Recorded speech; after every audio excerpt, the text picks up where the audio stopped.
Well, and look who's here.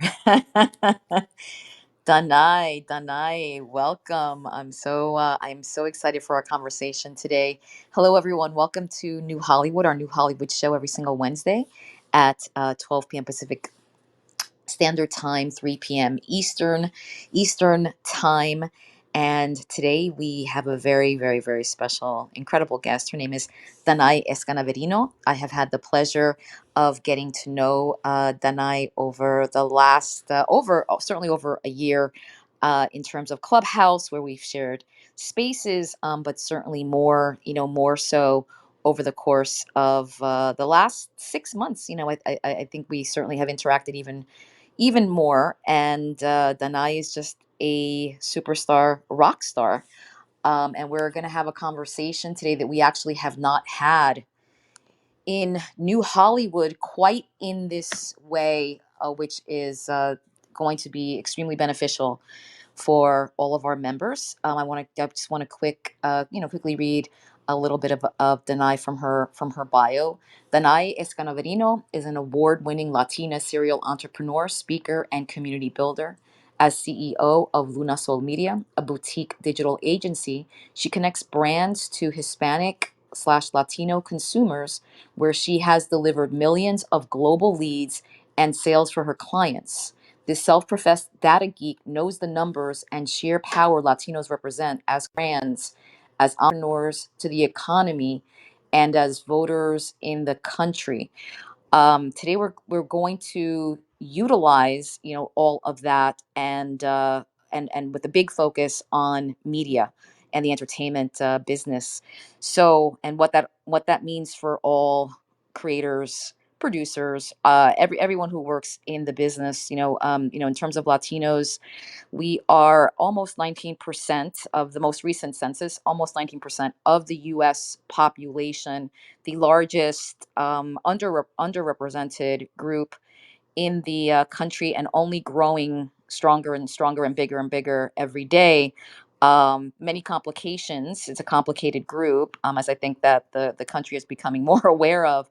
But certainly, there is a lot to unpack. There is a lot to be mined, especially as storytellers, media creators, executives, and so much more. Danai, welcome to New Hollywood. I know you're one of our regular members. You're here certainly almost every single week, but today I'm just so honored to officially welcome you to New Hollywood, and I'm going to pass the mic over to you, Danai, to let you speak.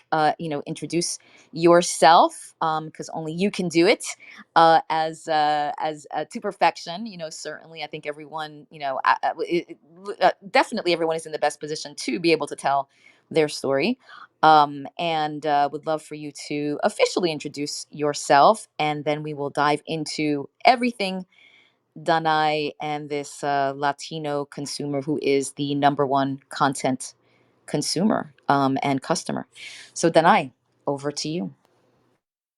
Thank you so much, Evette. And by the way, and first, I want to say thank you for inviting me into the space. I'm a huge fan. I love what you're working on. And yes, I am. I'm usually here. I'm usually listening in, and always learning and always appreciating this space. So thank you so much for having me, and thank you everybody for joining us. And by the way, if you hear a baby in the background, that's my grandbaby. I'm on grandma duty today. It's my one day. So that's what you hear. You hear her bouncing around. Okay, so my name is Danay Escanaverino, and I am a multicultural digital marketer. I have been in the digital marketing space for, believe it or not, 25 years, pretty much since its inception. When I was in college in the 90s, I got into the internet, and there was really nothing. There were no classes. There was zilch that had to do with internet marketing in general, the digital space. So I pretty much am self-taught, and I'm talking about creating my first web page in HTML 1.0 when the browser was Mosaic. This was like pre-Google. So I've been in this space forever, and I stuck with it, and I always continued to learn. One of the things that has really helped me throughout my career is that I'm a big old geek. And I love everything that technology has to offer for us. And so I've just stuck with it and always continue learning. And so the one thing about digital marketing that really feeds that is the fact that things change constantly. And so you have to be really on top of it. I entered into the startup space in the early 2000s. I was a part of several startups, several venture capital plays. Eventually, I went off and I started my own firm just because I've always been an entrepreneur and I knew that I needed to go my own route. And so I have owned my digital agency, Luna Soul Media, for about 11 years now. Oh, 12 years now. And I love what I do because I connect brands with multicultural consumers with a focus on Latinos. And so I get to see the numbers every single day. I get to see just how important we are to brands. I've seen the trajectory of, marketing dollars going towards Latinos more and more and more as we learn more about the data, which is that we are a tremendous force when it comes to consumerism, when it comes to economic output. And I'm just talking about the US alone. I'm not even talking about like Latin America or any other opportunities. And so, all of that really, I've been able to kind of ride this wave and see it, see the trajectory and see it growing and see the marketing dollars growing towards it. And so it really fuels my passion for making sure that our community knows just how valuable we are because I don't, I'm against like any narrative that is not showing the truth. And the truth is, supported by the data, which is we represent over 2 trillion in GDP. If we were our own country, we would be fifth. We would be, and I'm talking about economy wise, larger than Canada, larger than the UK, all of Europe. So the numbers are staggering, and sometimes we forget just how powerful we are. And so that's kind of my jam. I like to make sure that everybody that listens to me knows it. So that's me in a nutshell. Back over to you. Fantastic, fantastic. Thank you for that introduction. And obviously this is New Hollywood. Dana, you are here almost every single week, and you know that we talk about all things New Hollywood, what's on the cutting edge of the cutting edge of opportunities, possibilities, methodologies, and technologies, creator economy, Web3, so much more. And for this conversation, for this conversation to be beneficial for everyone in the room, and especially for those that are not Latino, in terms of, again, the number, the buying power, and the consumer of media. Again, some of this information today may be the first time that they're actually hearing all of this, Danai, and certainly, let's also talk about the state of Hollywood, and well, although we have we have the numbers, we have the buying power, we're, the number one ticket buyer, the number one consumer of media. Hollywood has, for the most part, ignored Latinos and their philosophy for the longest time, and still does exist in many respects, is that, well, why should we do anything different, because they're going to come anyway. They're buying in, no matter what. But let's talk about the other possibility that everyone in this room can actually really lean into and take advantage of: the loyalty of a Latino fan, a Latino buyer, consumer, and what that means to them as storytellers, and how we can disrupt, again, old Hollywood paradigms, which is something that we're really big on here. And now, as you are empowered and emboldened with this information, how can everyone win, being able to utilize this, as you said, fifth in the world in terms of financial power and clout? How can we utilize that for our storytelling, and continue to change the face of Hollywood? Um, Danai, and you are, this geek of, of data. if you can actually walk us through a bit to begin this conversation today, just in terms of the numbers, this this huge Latino population, again, almost 19% of the U.S. Population is identifies as Latino, Latina, Latine, Latinx, Hispanic. Those are pretty much the more popular, the most popular identification, just the identification opportunities, amongst others. And so let's dive into the numbers, Danai. Let's really dive into the numbers. Let's start there. I think that's a great place for us to lay the groundwork for this conversation today. I love it. I love it. Yes, let's talk numbers. Okay, let's just dive into it. First off, you're right. We are 19% of the population, right? As of the last census. And what does that mean, right? Well, if we're 19% of the population, we should be kind of sort of represented that way in film, everywhere from the acting talent to the directors to the writers. Oh, there's the grandbaby. To the directors, to the writers, right? And so forth and so on. Is that the case? No, that is not the case. The reality is that, again, we're 19% of the population. However, and for the purposes of this conversation, we're going to assume that Latinx, Latine, Latino, Latina, and Hispanic are all interchangeable because that's kind of how the data is accumulated, right? That's how we're kind of tagged. So for leads in movies, and this is looking at 2021, right, when we were coming out of the pandemic and things started coming back to normal, only about 7.1% of leading acting roles were Latinos. And overall, that number was just 7.7% of roles that went to Latinos. And then behind the camera, Latinos accounted for about 5.6% of writers and about 7.1% of directors.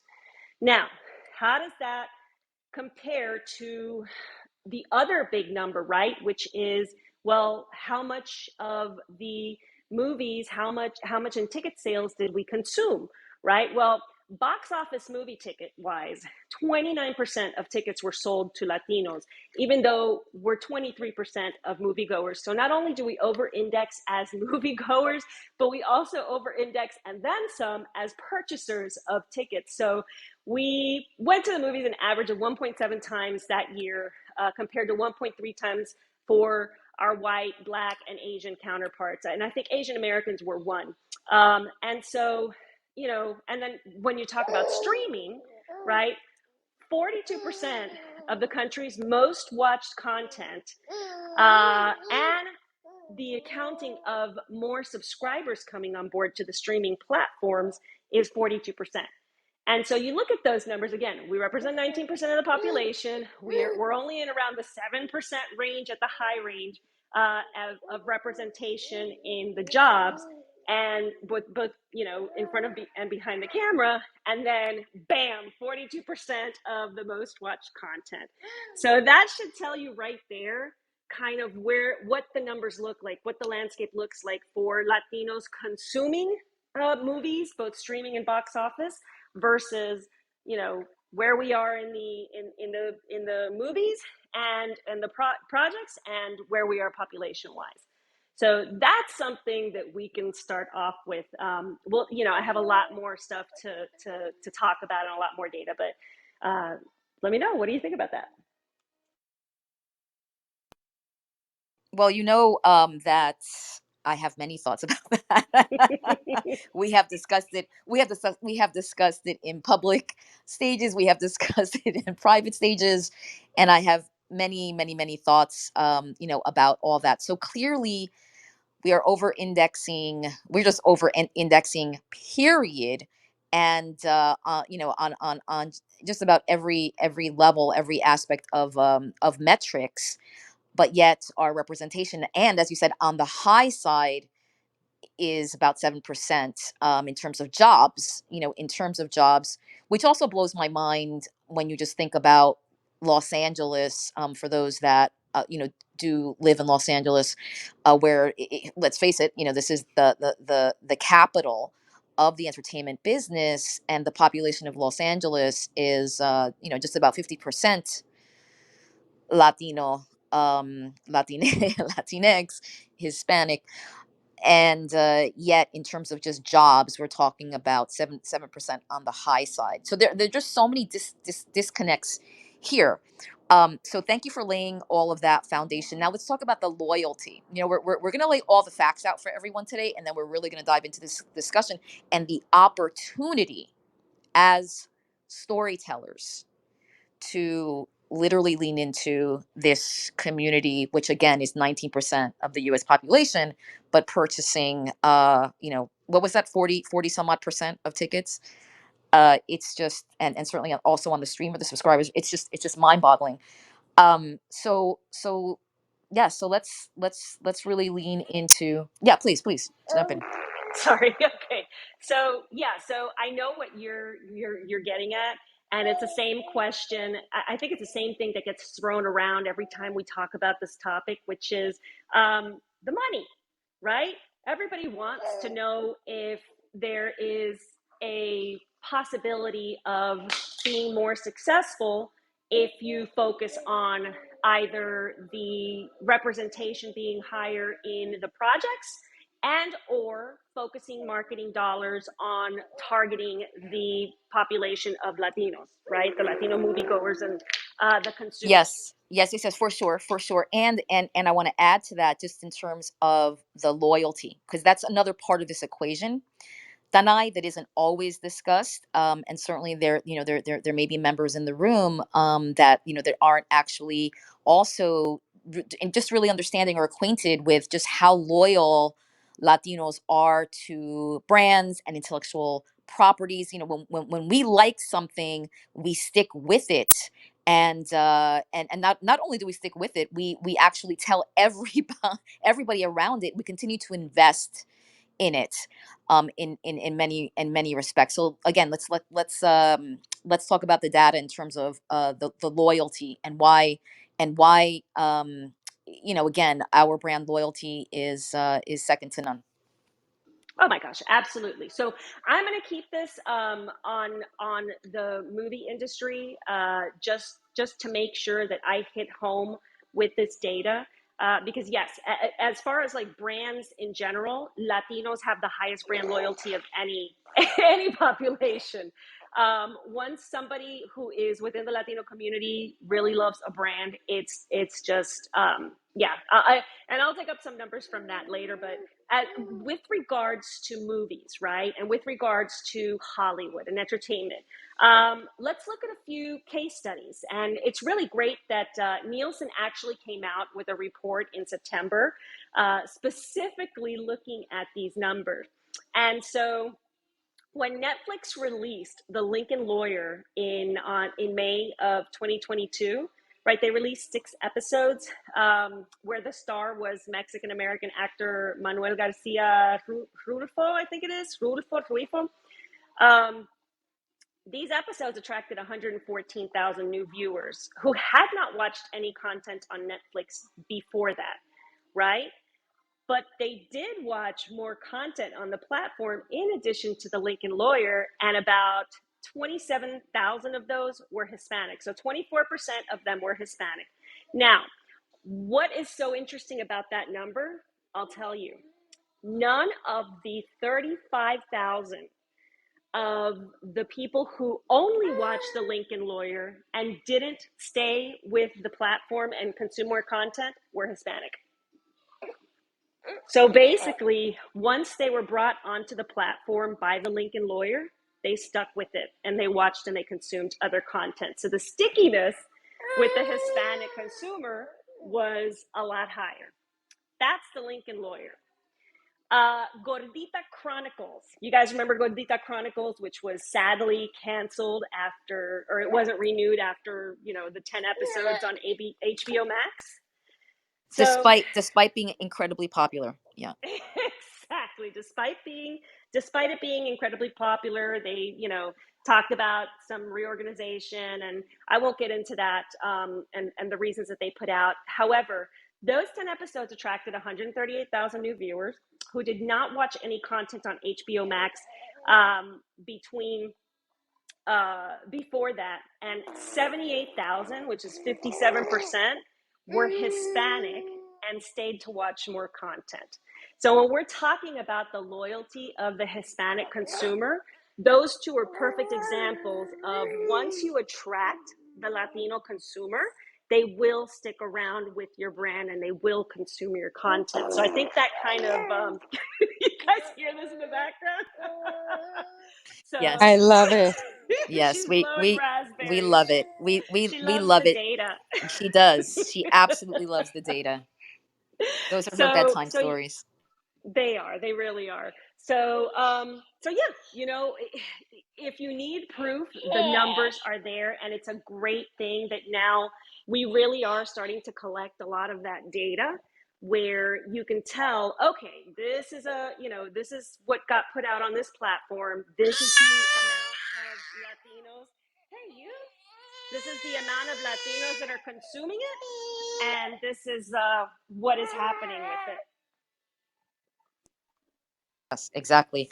Fantastic. Excellent. Thank you so much for that. So now we have laid some groundwork, and clearly there are many, many, many more statistics. So now let's talk about the disconnect. Let's talk about the disconnect in terms of the green lighting, right? The green lighting of content, whether it's created and pitched, and even independently produced, and then therefore not acquired by a Latino, Latinx storyteller, that is not necessarily at all telling the story, or like themed, Latinx, but just in terms of a creator, someone really spearheading that particular project. And then of course there's the other aspect where it is Latino themed content, such a small amount of content either coming from, again, a Latinx storyteller, that where the content is, it's even more universal. It's not necessarily themed Latinx. Yes, it could have Latinx leads, people of color. Something else that something else that we'll get into is, in terms of Latinx storytellers and creators, that their projects, those intellectual properties, tend to be extremely inclusive of Black and brown people, and just other underrepresented groups. And also, when we are in charge, especially women, especially Latinas, we are the number one hirer of diverse, whether it's crew, whether it's writers' rooms, whether it's even on the executive side. So it just makes a lot of sense in so many different ways. But let's talk about the disconnect with Hollywood, Danai. And there's many things that we can talk about, but let's talk about the disconnect, and then we can certainly dive into solutions and opportunities for everyone in this room. Absolutely. So, and just to kind of hone in on the whole disconnect thing, the assumption in Hollywood, and it used to be worse with a lot of other verticals, but I think Hollywood for some reason is just stuck in that, is that you want to treat Latinos as a total market. You just want to use a total market approach, lump them with the general market, and everything's going to be fine because they're going to watch the movies anyway. And that, luckily data, I love my data. Luckily, data is disproving that, because films, especially in the last 2 years, even with the pandemic, films that have higher minority, whether it's in the cast, whether it's in front or behind the camera, those films actually fared better. And like the top 7 of the top 10 grossing films all showed the same numbers, which is that, if you include more diversity, that the diverse audiences are going to support those films. And I don't understand, to tell you the truth, because, coming from a data background, And, when I explain to a client, hey, look, these are the numbers, this is how well you're going to do, generally a client will be like, okay, where do I sign, right? But for some reason, and that total market approach used to be the approach for many other verticals, but for some reason Hollywood, which is supposed to be, so forward thinking, doesn't follow those numbers, and they still fund projects based on, the total market approach. Correct. Yeah, and that historical total market approach, again, historically has not really included BIPOC, the BIPOC community in, certainly not in the numbers and the clout, as white counterparts, both in front and behind the camera, and then, and traditionally those are the formulas that they use. So, well, I mean, for, we can certainly debate, for some, the whole, for some reason of it all, and but really it's also, we've been put into many different kinds of boxes, and none of our own making, but we can certainly dive into that a bit later, because that's a whole other can of worms. So let's talk about the opportunity. So we have the strength in numbers, we have this incredible, buying power, as as an overall group, and we are ravenous when it comes to content, and we are loyal. Once we buy in, and we like it, we stay, and we invite others, many others, to join us. I mean, the people the person that comes to mind when I always say this is my mother. She is a major consumer, and when she likes something, she tells everyone. I mean, people under a rock, she will find to tell. And it's just, it's been my personal experience. And let's talk about this opportunity, because again, the data, as you just mentioned, the data shows that when, a piece of content is more inclusive, and we do see ourselves, as well as our, certainly our BIPOC counterparts, and also, gender, genders as well, that we, not only do we buy in, but we buy in at higher percentages, and are even, more loyal. So let's talk about that for a little bit, Danai, because that's certainly a tremendous opportunity that is not being mined. Although there is one major example that I want to talk about after, after we hear from you, because I really do think this came down to a business decision, which I want to share. But please, Danai, take it away. Yeah, absolutely. Okay, so and this is another thing about Latinos that, baby says hi. So another thing about Latino consumption of media is what the trends are showing, right? And overall, the trends are showing that people are moving more towards streaming content. It's just overwhelming. Like there's, I think now, I want to say like 800,000 streaming items available for people to consume, right? It's overwhelming.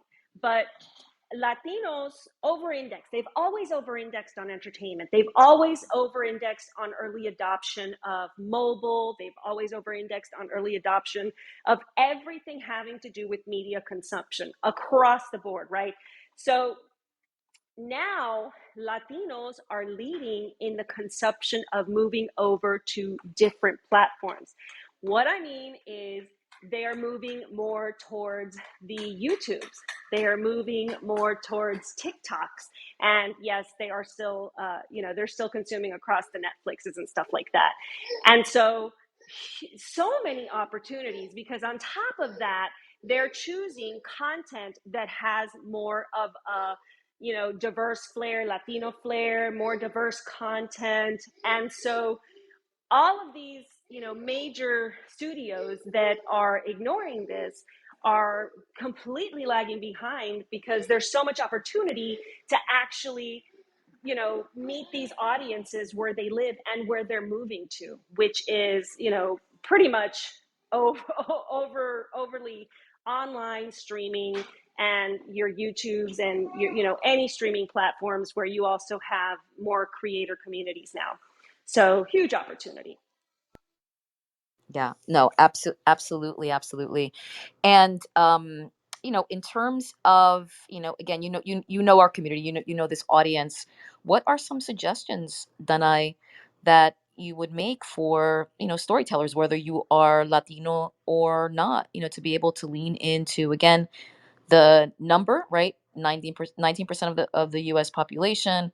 In some cases we over index by, two times, at least, two times in terms of ticket buyers, and streaming subscribers, and just consumers of content. We are loyal. So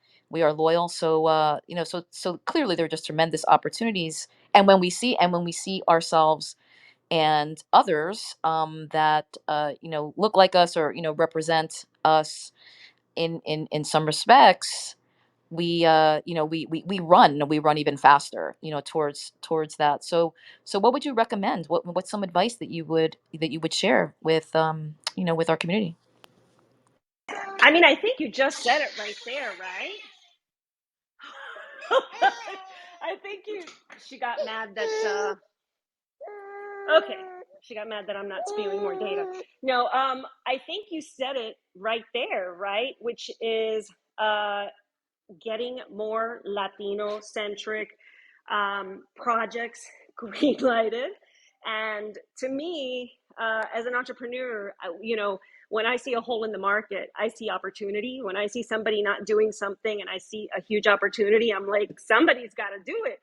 So, for those who are creating their own projects, finding funding for their own projects, for those who are looking for projects to fund, right? I think that honing in on not just Latino, but diverse audiences is going to be one of the things that's going to be a huge differentiator for anyone that has a project. Because um, as audiences change, and they are changing, by the way, the average Latino audience is 19 years old. Compared to the average non-Latino white audience is, I believe, 61 years old. So think about that, right?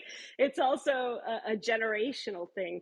And so I think by focusing on these audiences and by including both in front of and behind the camera, I think it's a huge opportunity, because what happens is you're doing what the big studios aren't willing to do, and you're able to capture this demographic, which again is huge. So for me, it is creating your own projects, funding your own projects, not waiting for them to be green lighted, but finding creative opportunities. And I know you've had a tremendous amount of people in here with different platforms that help out with that. I believe Slate was one of them. I Yep. really, really think, Slated. Yep. yeah, yeah, slated.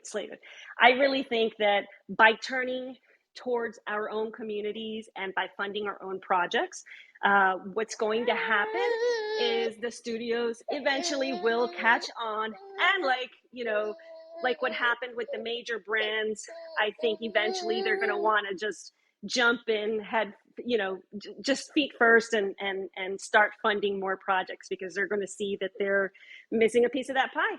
So I really, really think that those of us that, you know, aren't heads of studios have a huge opportunity to create projects and get, move forward towards this audience and find success.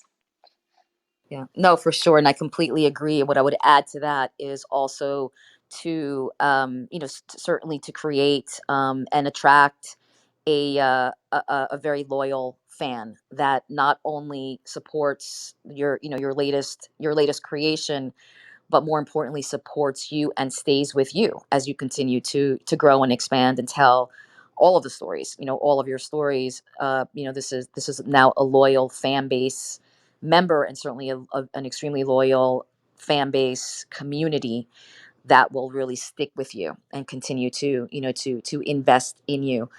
And that's truly the greatest opportunity. I believe whether you're working, with old Hollywood or new Hollywood, it's it is those community, those that just ravenous community, that they're the ones that are going to buy those tickets. They're the ones that are going to subscribe. They're the ones that are going to support your events, all of it, all of it. And certainly this is a community that will run, if they see themselves, well, I mean, they're going to run, period, because they're an incredible consumer of content. I mean, we just love content, but with more inclusive content, it's something that now, speaks to our hearts and souls and sensibilities, especially, and I really do want to emphasize this: proper representation across the board. Nothing that's stereotypical.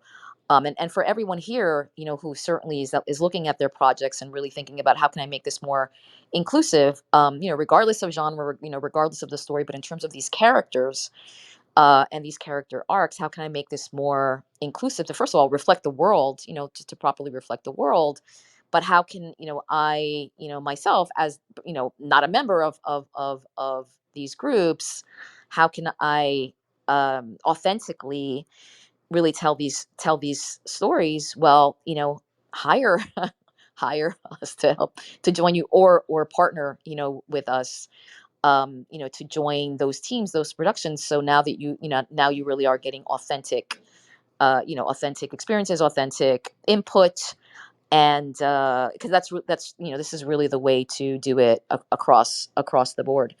Um, I want to talk about, well, a couple of different things, and I'm glad that Maria Elena is here. I'm sure she'll come up in a bit. Something that, during the George Floyd, after the George Floyd murder, the Black Hollywood, the Black community in Hollywood, they got together, and it was about 100 top tier Black creators. They got together, and they basically made many, many, many pledges of changing the representation in the landscape of Black, just Black storytellers in front and behind the camera. And one of the things that one of their efforts, and they actually have made tremendous strides in Hollywood, since that, horrific murder, which changed the world. And but one of the things was that they ended up going to McKinsey, to create a report, of in terms of the amount of money that was being left on the table by not representing Black creators in front and behind the camera. And the results, the startling results, not that those that were in the know, we certainly knew, but in terms of the larger industry and certainly the world, was that every single year that there were billions of dollars being left on the table by not leaning into the Black community, and Black America, and then and as a result, also in terms of a global footprint, and all of the dollars there that were left on the table, and that was a conservative estimate at the time.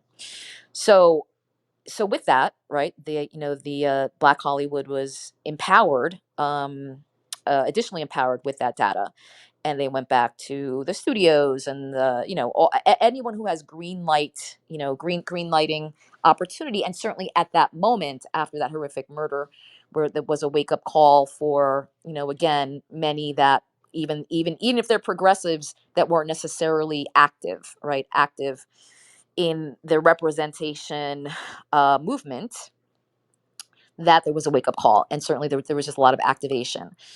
And so now McKinsey is, they are creating a report of, for the Latino community, how many dollars, how much money is being left on the table, and how many opportunities are, again, being left on the table.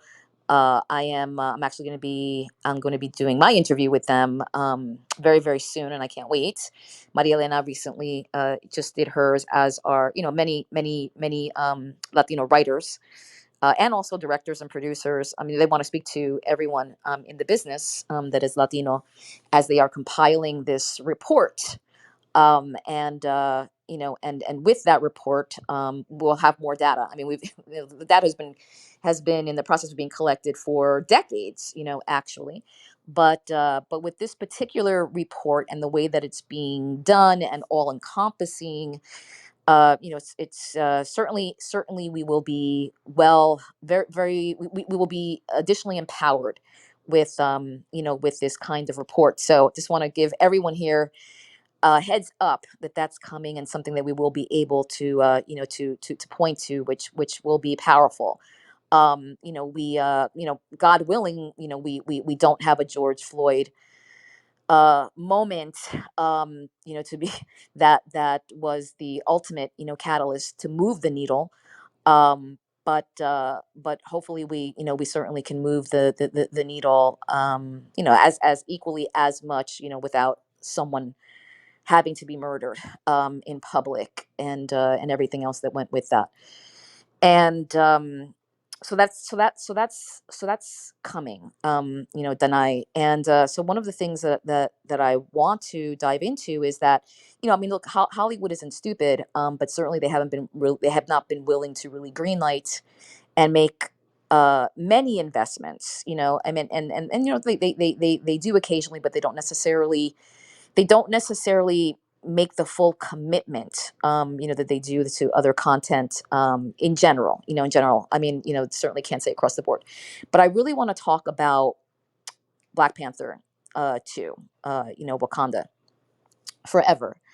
When the trailer dropped, and I know that, I mean, first of all, it was just unbelievable that, the first trailer and all of the trailers the subsequent trailers, just magnificent across the board. And certainly, it's they're really leaning into, women, and the next evolution of that storytelling. But they leaned into the indigenous people of Mexico, which for many, I think that was a surprise. That intellectual property could have gone anywhere in terms of the storytelling.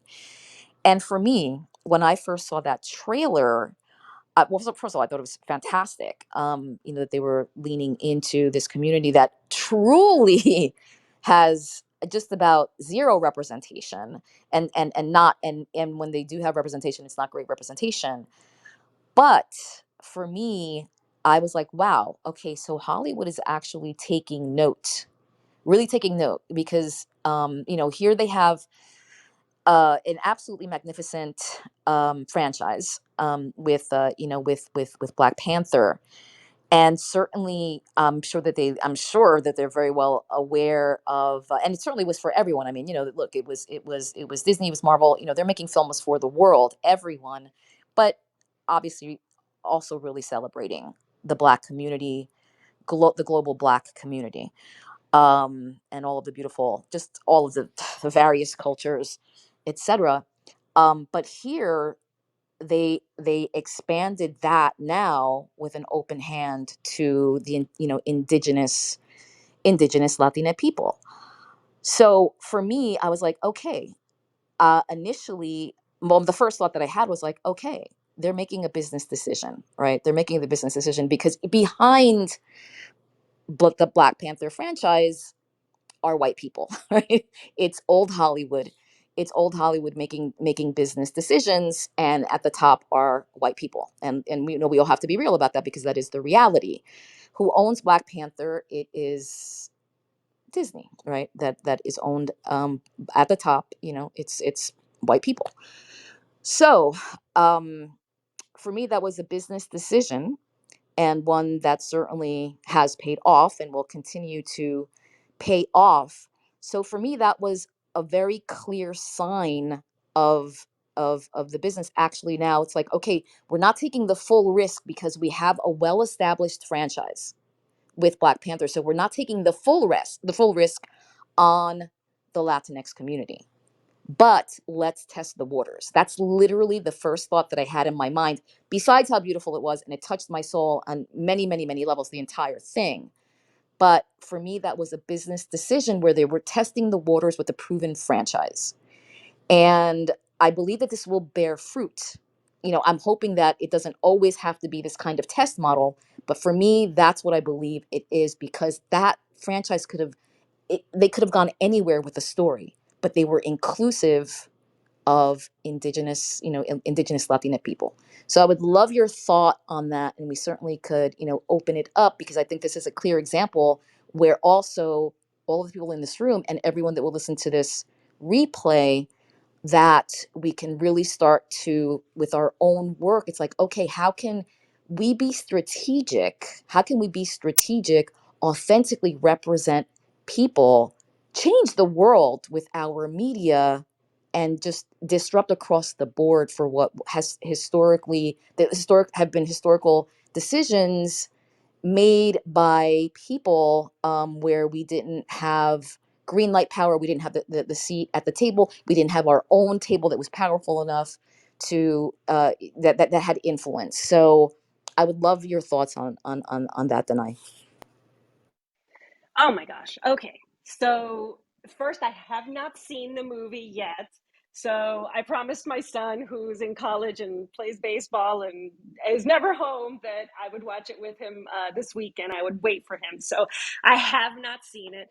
I do know, what they've done with the storyline, and I know what they've done, with including the Latino indigenous story.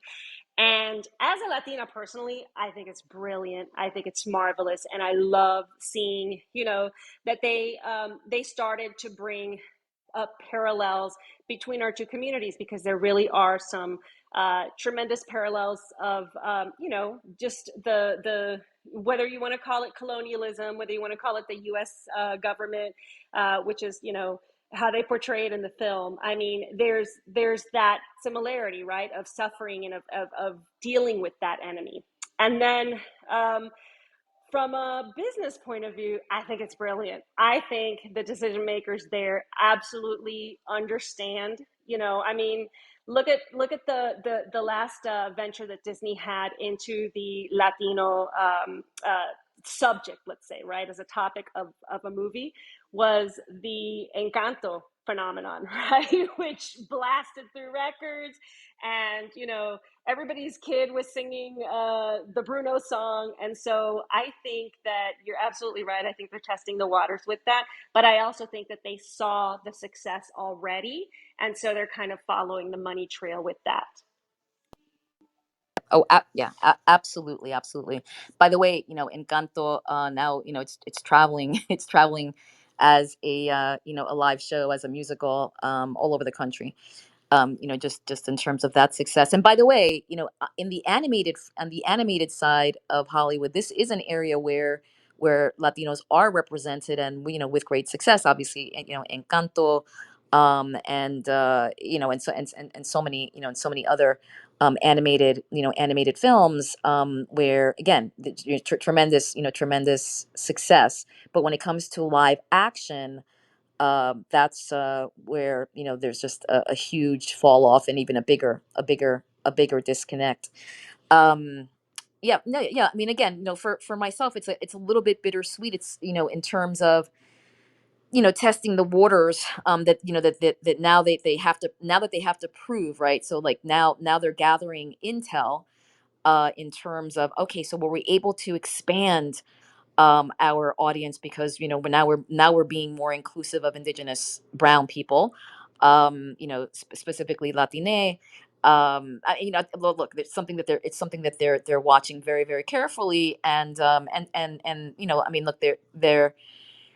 mean, look, the greatest thing that can come out of this, which certainly they have been testing the waters, but they haven't really pulled the trigger on it, is to have, a Latinx superhero, um a huge Latinx superhero, right, on that level. And that's ultimately what I believe that they truly want to do.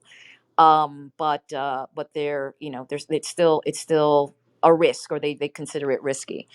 So that was, again, where that was one example for myself. I was like, okay, this is a smart business decision, and also something that can really change the world, because now people are seeing themselves, they are discovering history. We're actually, as you mentioned, which I think is incredibly powerful, are some of the shared experiences historically, some parallels, with black and these specific indigenous Latina people.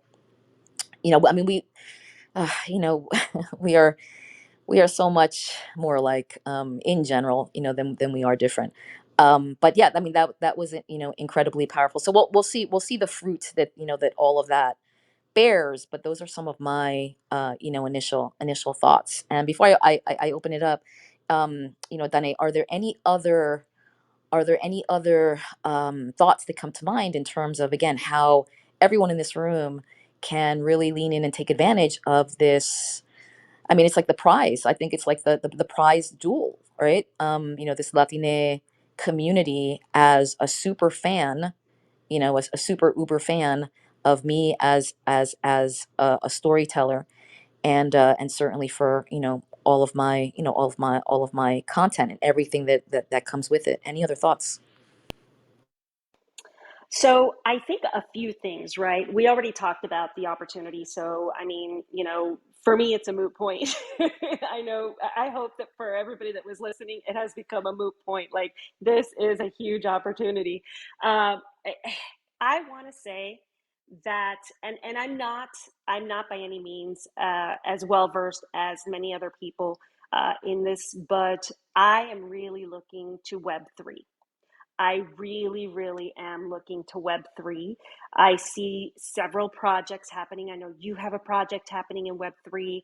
I'm working on something to be able to actually reward the community for supporting these types of projects, that's Web3 based. And so I really believe that this is going to be a change maker. I don't think it's going to happen today. I think it's evolving, and I think everybody's still kind of learning and making sure, that the right players are making the plays.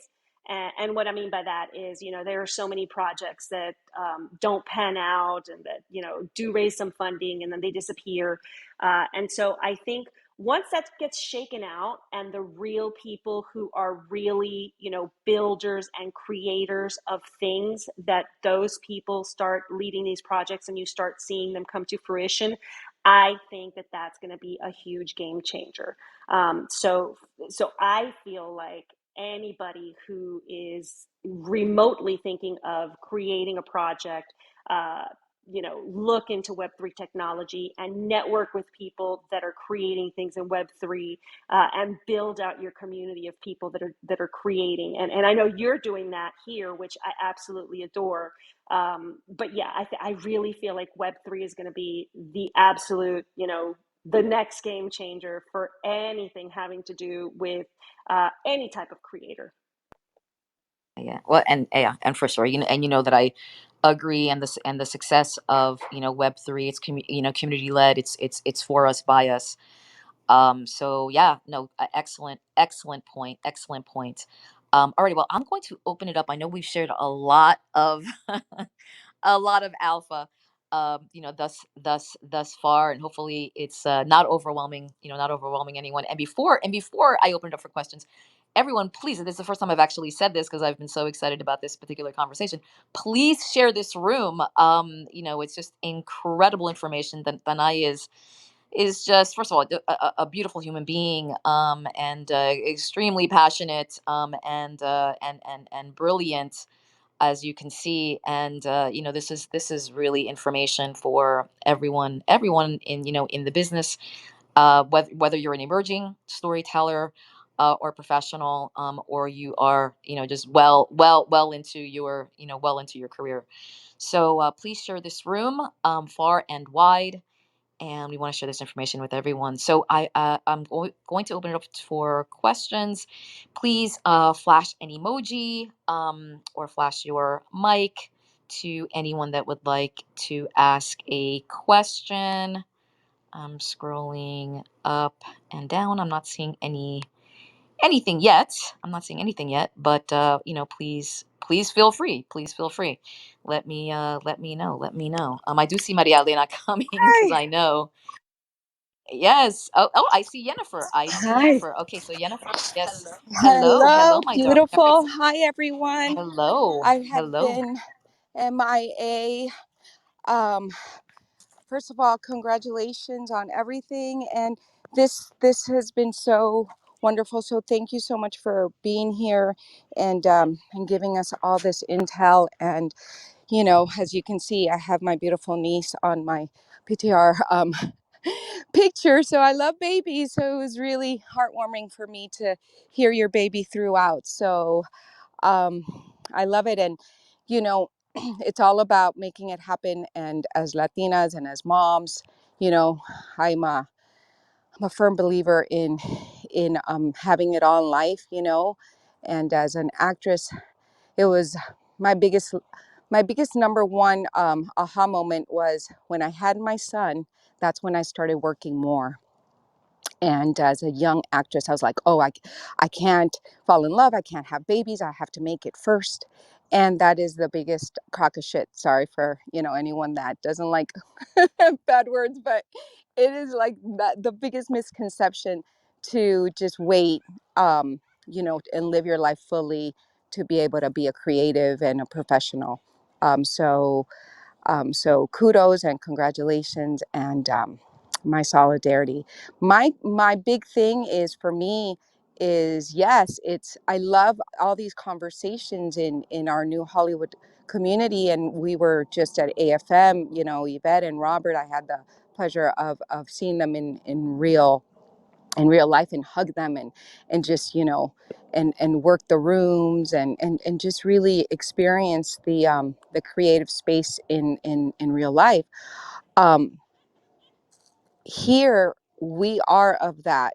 Yes, anything is possible, but what we kept hearing in those rooms as I was going in there, with distributors, it's that old conversation. Okay, who's your name person in your script? Who's your, who are the star names that you have, right? So there's still that gap for me as a creator, and I'm getting ready to direct my first feature. It's a biopic set in Miami in the 80s and 90s, and it's it's getting in that room and of distribution and saying yes, we will distribute your film, or basically saying, screw that old model and distribute my own film. So what would you say to someone like me, right? um as far as the distribution aspect of it, because there's moments where I feel completely unstoppable. It doesn't matter who's going to be in my film. We're going to sell it. And then there's some days where I was like, shit, I need, Isabel Merced or a superstar or an international star. And so there's that back and forth. And so if you could shed some light on that, um, that would be amazing. Like what tools to use. Like all this data that you gave was like incredible. Like the Lincoln Lawyer, yeah.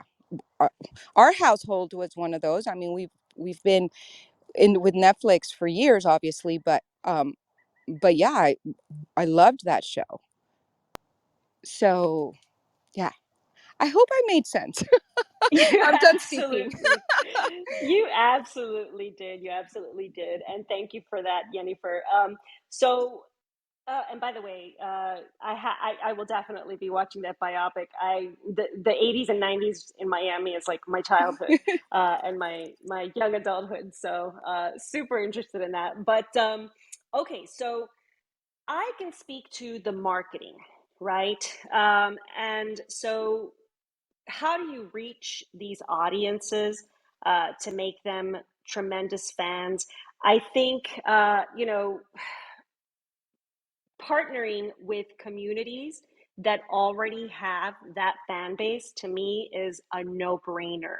And there's no easier place to do it than to find an influencer on TikTok or on Instagram or somebody on YouTube that already has that audience and just, just go at it with those communities, get as many interviews as possible.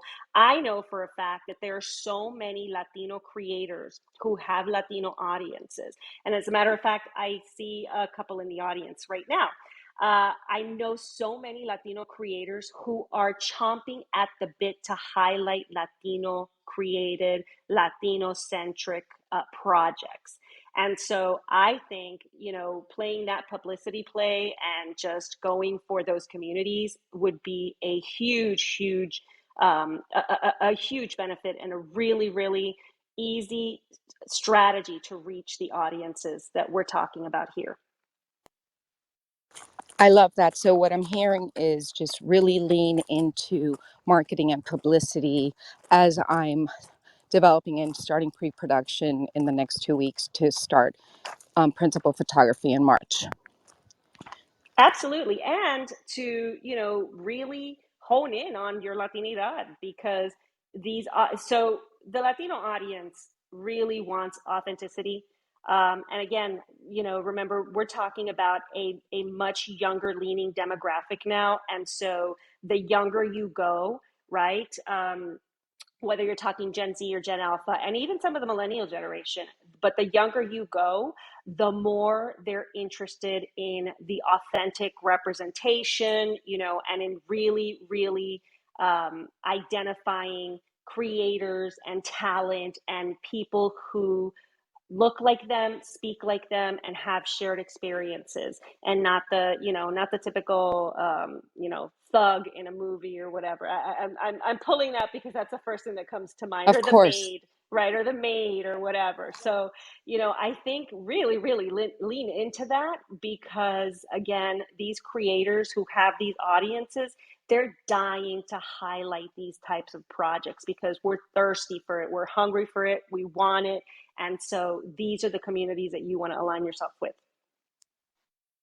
I love it. Thank you so much. And it really, it gives me a lot of, a lot more inspiration. I mean, the lead is an 18-year-old girl. So, so I heard a lot of, oh, coming of age is tough. But, what I'm hearing from you is like, no, there's a lot of community out there that wants to see, the younger community wants to see themselves shine. And she's a badass Latina. So, I love it. Okay. I will Absolutely. do Yeah. that. I will do that. Thank you so much. Besitos to everyone. I've missed you all.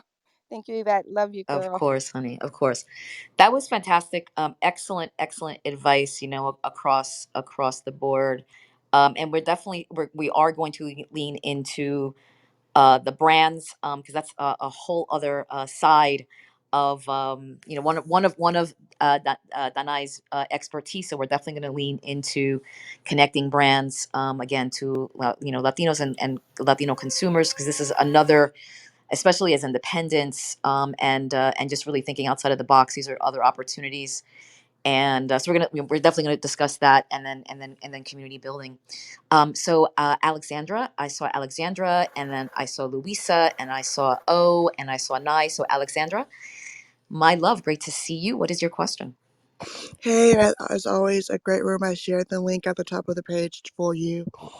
Um, Thank you, but love. my question, no problem. My question for today for it's Danae, Yeah, correct? Danai.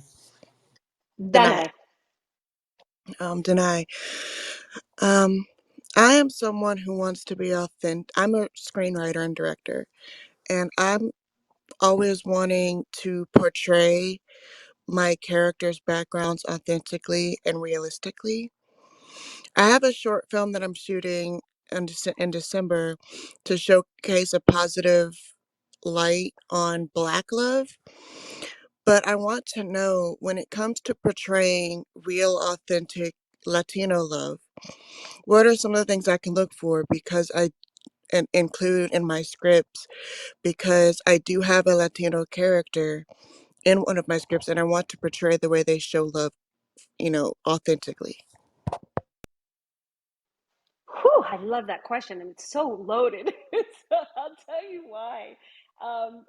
First of all, Latinos are human beings, right? Just like anybody else is a human being. So I think we all have, such a a wide breadth, such a capacity to showcase how we love. But I can tell you a few of the ways that that would ring authentic, just to me in general, right? Are the dynamics in Latino families where machismo is very much still a thing that that is a struggle between men and women, right? But there's also, I mean, you know, there's so much beauty in the Latino queer community and showing the different types of relationships there. There's so much. God, that's a big one for me because there's so many ways to show it that I really couldn't pinpoint one or two that really, you know, that really shows what the Latino community represents. But for me personally, I would really identify with those types of relationships. You know, the machismo and you know, women having to deal with that while still being everything that we're raised to be. And again, that's generational, right? Because my generation was raised very much to you know, marry the right guy, you know, and not generally go for your career. And younger generations are going more towards, you know, I mean, Latinas are killing it. Like they're overrepresenting right now in college education versus Latino men and women in general. So yeah, you know, I think, uh, and anybody who's in the audience who's Latino can probably give you a story that they would identify with. But I do see the machismo struggle, right, to be one of them. Yeah, yeah. I think that's. I mean, you know, absolutely. I think that that's in terms of a tension and a conflict, and I mean, it's authentic. It's certainly, you know, authentic, and you know, something else. I mean, I can add a billion things here, you know, Alejandra. But you know, you know, one thing that I think you could just lean into that would transcend and not. I mean, it certainly could be a romantic story, a romantic storyline, but just even going back to representation or lack of representation. You know, if you can see, you know, a Latina, or or you know, even you know, other you know, other genders struggling, you know, struggling with something because of a lack of representation, like not actually seeing them in a role, you know, whether it's a profession or just you know, standing up for yourself, exercising your voice. You know, I mean, I'm really very fortunate, you know, and blessed to be a Puerto Rican Latina where, you know, we are Americans, and you know, it's a U.S. passport, and you know, and everything that comes with that. So you know, myself and my family members, you know, we never had to deal with, you know, just in terms of being an undocumented, you know, undocumented immigrant, to the, you know, to the country. But but you know, there are many, you know, many who have had to deal with that, and being silent out of protection, you know, you know, has become part of some communities where being silent means that you're safe, and therefore because of that, exercising your voice is, you know, not necessarily something that, well, certainly, you know, you were taught the opposite. So having a struggle of actually exercising your voice because, culturally, you know, what you had to deal with, because of repression, and also out of safety, that's something that, you know, would ring true as well. So I mean, there's so many things that we can lean into, Alexandra, and it's just such a great question. But you know, but really speaking, you know, speaking to as many Latina people that you possibly can, is the place to begin, and all of that will, you know, will inspire you tremendously, I believe.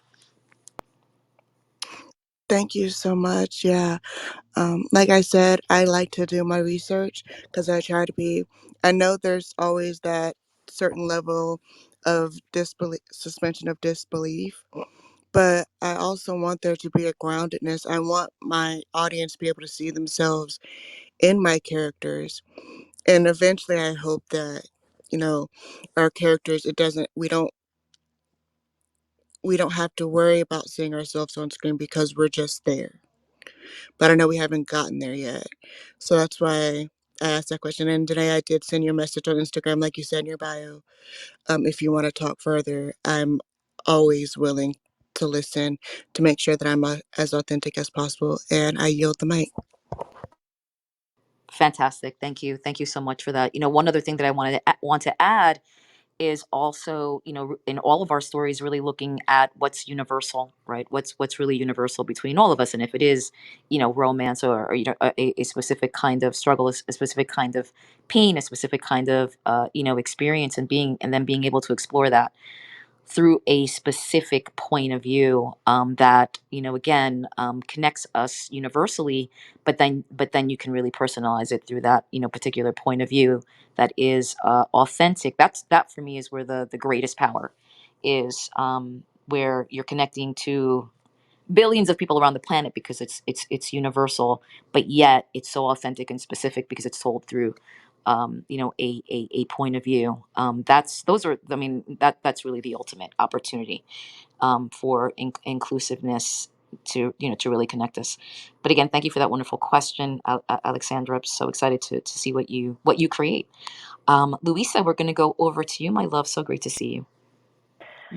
Thank you so much for this wonderful conversation. Those numbers are staggering to me. And so my question goes to staffing and jobs, and looking at the number of initiatives, right? Diversity initiatives, and at all levels, for mostly writing and acting and all of those things. And I feel like, oh my goodness, there's so many, but at the same time, the retention is so low, right? When you look at how you can get a diversity hire onto your staff, and then the next year you go to a new diversity hire, and that person is left searching for their second gig, right, as a writer, or you get into a showcase as an actor, and you get that role, but then you don't work for like 6 or 7, 8 months again, right? And so I'm just wondering what those, if what those numbers are like, yes, there are all these programs getting people of color, Latina, Latino, Latinx, Hispanic in the door, but what about retention? Okay, so that's a great question. And what I can tell you is I cannot point towards data that is specific to the movie industry, let's say. However, what I can share is, let's talk about the pandemic, right? Mm-hmm. And you'll see where I'm going with this.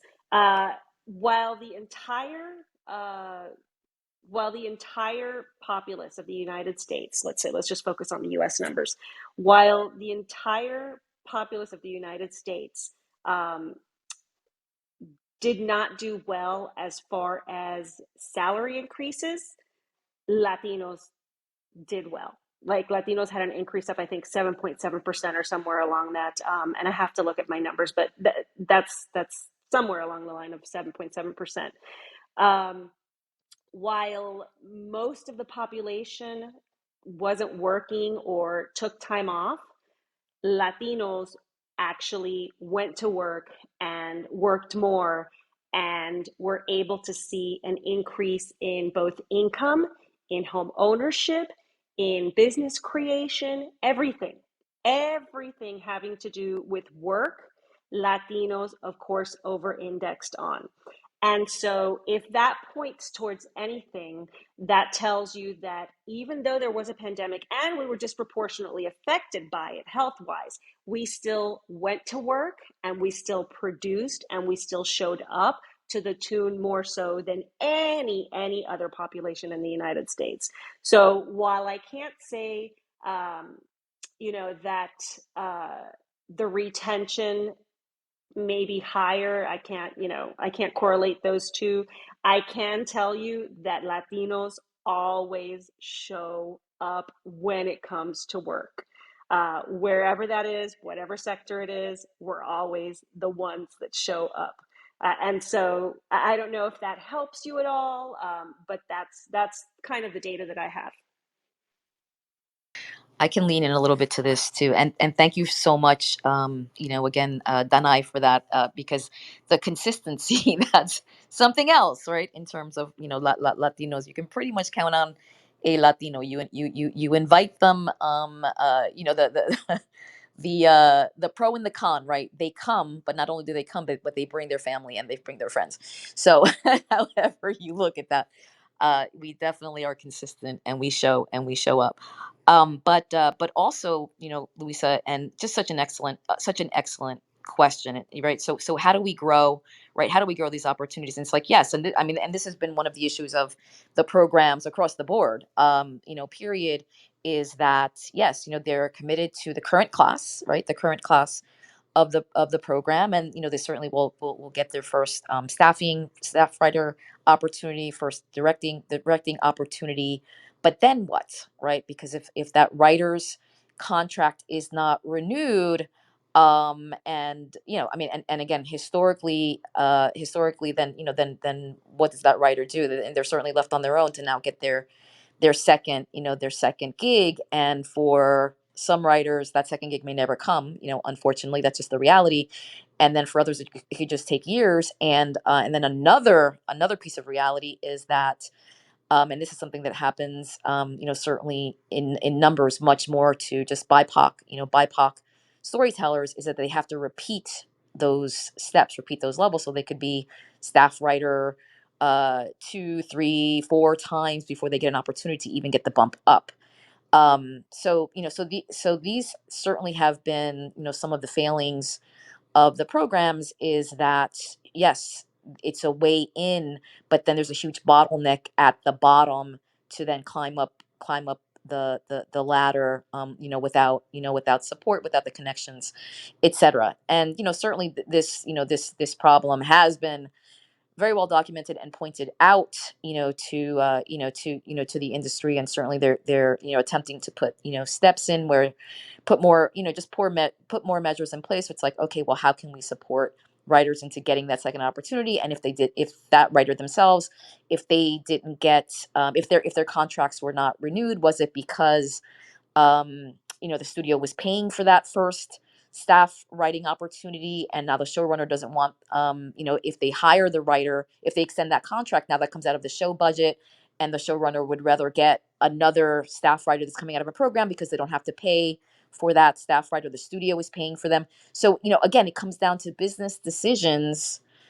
Often, more than not, it's business decisions. There's also the politics of the room. I mean, it's complicated. But again, how can we support these staff writers to, number one, ideally getting their contract extended, where now that showrunner saying, yeah, I'm investing in this writer. Or number two, how can we help them get that second gig and continue to move up the ladder? So there is some attention being put there, but it's still a big issue and still a big problem. Um, so in terms of, the greatest solution is really empowering those writers. If we are talking about writers, because at the end of the day, for the most part, writers hire writers. So it comes down to relationships. It comes down to just absolutely being focused on your craft, on on output, and really producing quality. It's always quality over quantity, but being able to do it at a rate that, as a professional writer, which is fast. And exposing yourself as much as humanly possible, and being able to take advantage of those relationships, that whether it's the programs or relationships that you did make in that writers room, or from networking, to really get people to continue to invest in you, first of all, as a human, and then, and secondly, as a storyteller. So again, it's complicated, but the more educated that we are, whether we're a writer, a director, a producer, an executive, a crew, below the line, we literally have to join forces and educate each other, help educate each other, spread the word, so that we can be as competitive as possible regardless of the situation, because there's so, there's just so many politics involved, and you have to be prepared for what comes at you, and that only really comes from mentorship, and hiring, when you are in a position of when you have that green light power, to take advantage of that as much as possible. So I mean, these are some of the solutions, but collectively we have to really work together to be this force that, if you're not receiving the information from those that are, in the system, or, old Hollywood, that, that you have a network around you that could really help support you and be your advocate, when necessary. So these are just some of the solutions. Luisa, again, great question. It is all complicated, but being united absolutely helps arm us for all of these various situations. So again, thank you so much for that. Alrighty, so we are gonna go over to, I believe it was it oh yeah? I think it's oh yeah, and if I miss someone, I will come back to you. But oh yeah, I think we're going over to you, my love.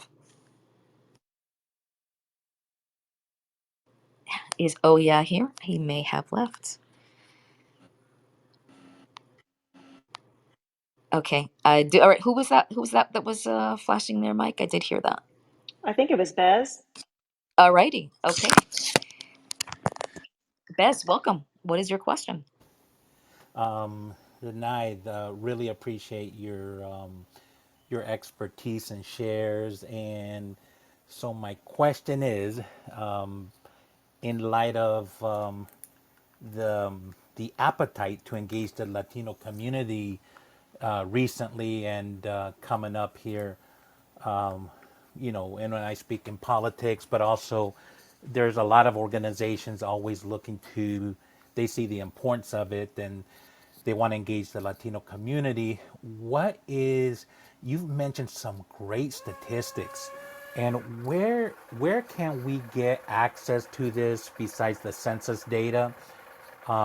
Because ever since Jorge Ramos wrote the book, The Latino Wave in 2004, 2005, I've been fascinated with these statistics and numbers and love to find out where we can get access to some of these numbers you've been sharing with us. Absolutely, absolutely. So first of all, I have to tell you, I love that book. Number two, you have to check out Chiqui Cartagena. She wrote about the Latino wave way before, like in the 90s. And she really, really was one of the people that I just absolutely like. It just completely changed my view on a lot of things. And so definitely check that book out for anybody who wants to learn about just the beginnings of when, marketing to Latinos and what the opportunity represented really started to get featured. And so, okay, a few of the places that I get data from are, if there's an organization by Sol Trujillo, who I absolutely adore. He is also super, super passionate about, just letting people know how much of an economic powerhouse Latinos are. He heads an organization called the Latino Donor Collaborative, and he actually also is the head of Latitude. And so, if you look up Latino Donor Collaborative, and by the way, if anybody wants any of this data, just shoot me a DM and I will send you the links to a lot of these reports. So Latino Donor Collaborative is one. They have been working to put out a report every single year on the Latino economic impact, and they break it down by sector, which is really, really good. And by the way, I just had to go back and talk about the numbers that I said before. I hate sharing bad numbers, and so it wasn't 7.1 or 7.7; it was 6.7%. Latino real wage and salary income shot up 6.7% in 2020. Sorry about that. Okay, back to what we were talking about. So, so another report that you can look at is the Hollywood Diversity Report, which is done by UCLA, and they put out the report in 2022 for the numbers in 2021, and it's got a really, really good look at how the pandemic affected everything, and it breaks down. I mean, it even breaks down, how many movies did well, what percentage of what percentage of the cast was diverse. It breaks it down into Black, Latino, Asian. It's a really really good report to look at. And then the GAO, which is the Office of Government Accountability. Uh, so, and that is headed by Congressman Joaquin Castro, which we had I know Evette was with us. We had an amazing panel on Latino representation in Hollywood on Twitter Spaces, and he was with us. His office puts out, this is the second year that they put out a report on Latino representation across media in general. So it's not just Hollywood, but it's also TV, radio, news media. And that's a really, really good report. So I think I gave you four, right? Yes? Yeah, I Keep think there were keep four. keep keep them coming. Keep them coming. Actually, I'll DM you and I'll DM me because I have a slew of sources for data if you really want to start looking at the data and drill down into it. I'd be happy to share it. yeah, I think it's really important. I mean, I sort of geek out on this because it helps tell a story. Because it's hard for me to go to people and say, or me to talk intelligently to someone if I'm not bringing data, because it really is a powerful story versus yeah, you just should. No, that doesn't work in today's day and age. And I'm looking for that book. You said it was written in the 90s. I'm here on Amazon. Did you say it's called The Latino Wave as well? No, no, no. It's called Latino Boom, and it's by Okay. Chiqui Cartagena. Okay. Okay. Thank you. And I will follow up with you. By the way, as a shameless plug, I recently moved from Southern California to Georgia, and I live in a little rural community. And the local library told me they wanted to do engagement in the Latino community and to increase their books. So I asked them, show me what you got. They showed me a 3 foot high bookshelf, 1 foot wide, 3 foot high, 1 foot wide, and that was it for adults. And for the children, it was like 1 inch wide of a two bookends, a little thin books. And they said, look, these books are written by authors that are not Latinos, so it doesn't resonate with the Latinos that come to consume our small books. So it's on my pinned tweet, and what I did is it's buy me a coffee. I'm trying to raise $500 because then I'm going to go to my Rotary Club and ask them to match it for 500, and then go to the library here and say, hey, here's $1,000 to buy Spanish books for the kids and the adults. Excellent, excellent. Thank you so much for that and for being here. Fantastic. We're gonna go over to Nai. Nai, I believe that you had flashed an emoji earlier. Nai. I was just flashing my emoji to just show some love for what was being said on the stage because whomever was speaking at that time resonated with me. I don't have a question at the moment, but I'm loving the shares and the tips and the advice. So, yeah, my hearts are just, I'm feeling it. Keep preaching, bring more. Thank you. Fantastic, Liv. Thank you so much for that. Well, this is a wonderful segue into, and we'll definitely get back to some questions. Oh, was Lisa Faye? Was that you? Is that Lisa Yes, ma'am. Faye? All right, we're going over to Lisa Faye, and we're going over to Lisa Faye, and then we're going to talk about brands and also community building. But Lisa Faye, you have the floor, my love. What is your question? Thank you. I don't know if it's questions or comments, but I did want to say that I think there's a lot of diversity in. I don't think there is a lot of diversity within the Latino community, because within my own family, Mexican Americans, Puerto Ricans, Dominicans, and I remember the one writer saying how to be authentic, and you really have to figure out what community you're representing, because the machismo changes according to which Latino culture you're including in your writing.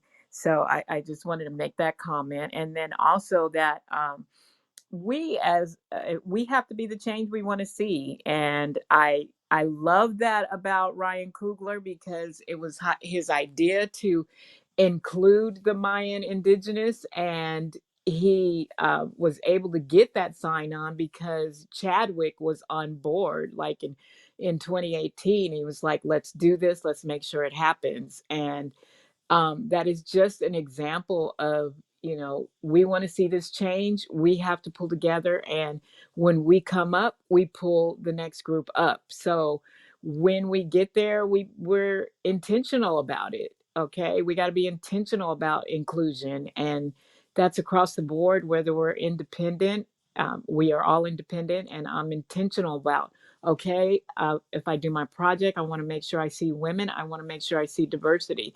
So we all have to do that, and they were a perfect example. And Chadwick, of course, he was just amazing, and Ryan amazing. So if we want to see that change, we got to be the change. And that was my comment. So thank you so much for being here and giving us that data to back up why all of this is important. Representation is so important.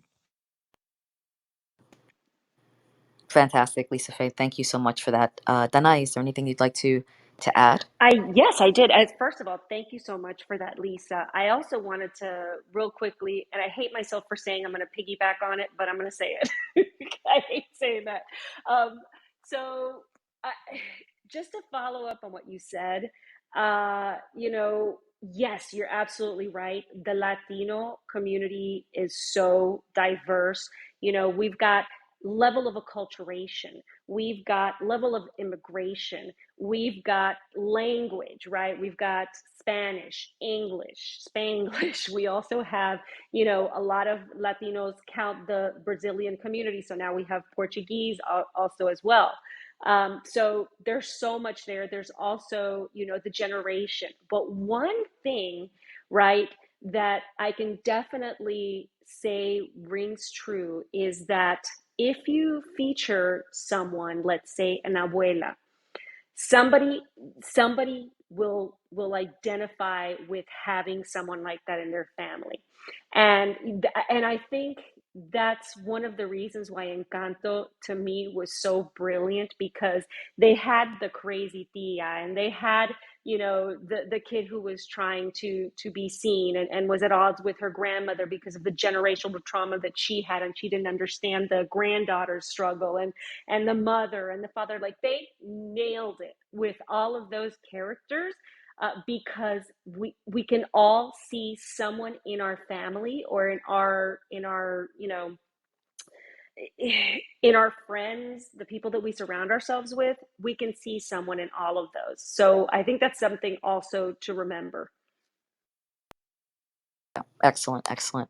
No, and completely agreed. And what I also want to add on top of that is, which also speaks to Alexandra's question from before, is speak to as many people in the community as possible. And yes, with the diaspora and all of the intersectionality, anything is possible.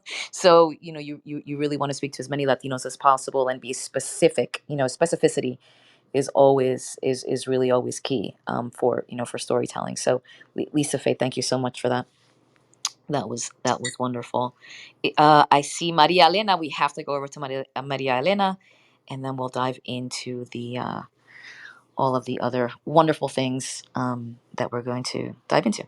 So Maria Elena, hello, my love, and what is your question? Me? Am I muted? No, you are not. We can hear you. Oh, for once. Wow, it works. Anyway, yes, I've actually been taking some notes here while listening to Danae's stats and all that. And I'm actually, tomorrow I'm going to be attending the White House Summit on Latino, well, it's the Latino Economic Summit organized by the White House, and I ended up on their mailing list for some reason.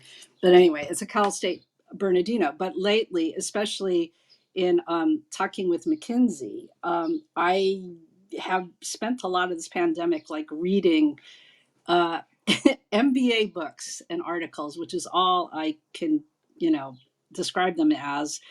And my mom would be thrilled because she wanted me to get an MBA when I didn't go to law school. But of course, I went to film school instead.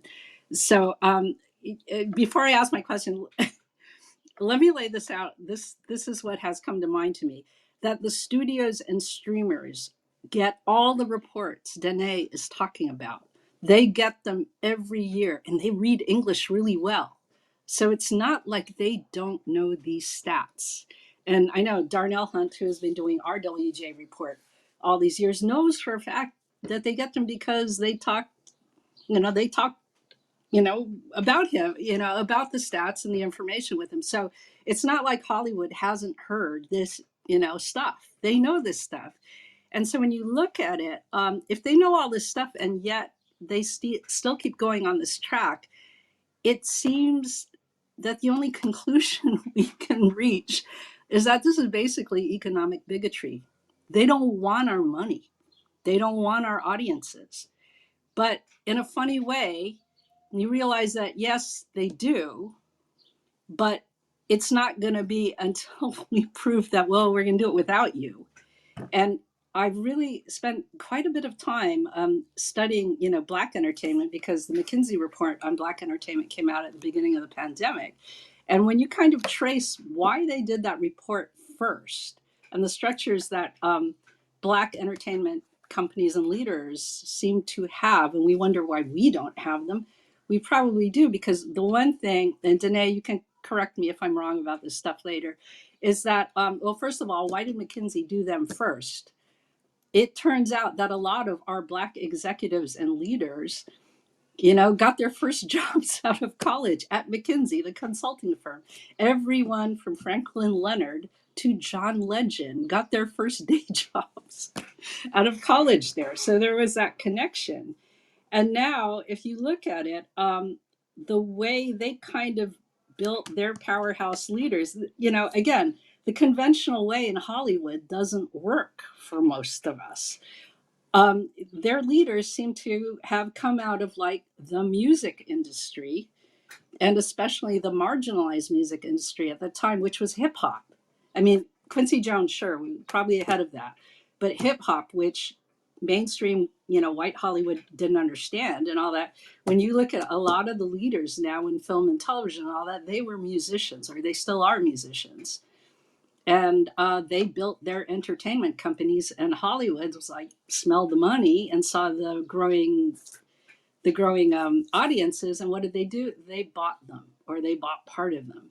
And I thought one of the most interesting things now is that, like, Viacom, which couldn't be, is probably one of the most, I guess, old school conventional, corporations.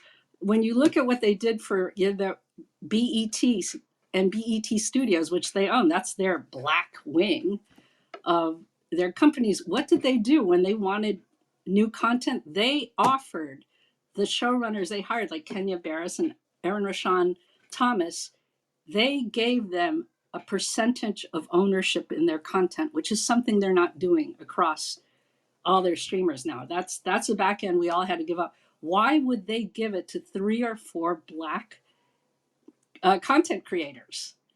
Because they want it. They've proven, these guys make money. We want a piece of it. And so when we look at, okay, if we just look at what has happened in achieving, and it's like, why aren't we getting that? Well, the few steps that the Black entertainment industry seems to have that we don't have yet is like, first of all, well, the guys that worked at McKinsey was a good instant in, and I'm sure there are Latinos who work at McKinsey too. But with their audience sort of structure, it seems to me, comes out of the civil rights movement, that whole political organization, which kind of goes back to the Black churches. And we can't rely on the Vatican to do that. But what's our equivalent of Black churches?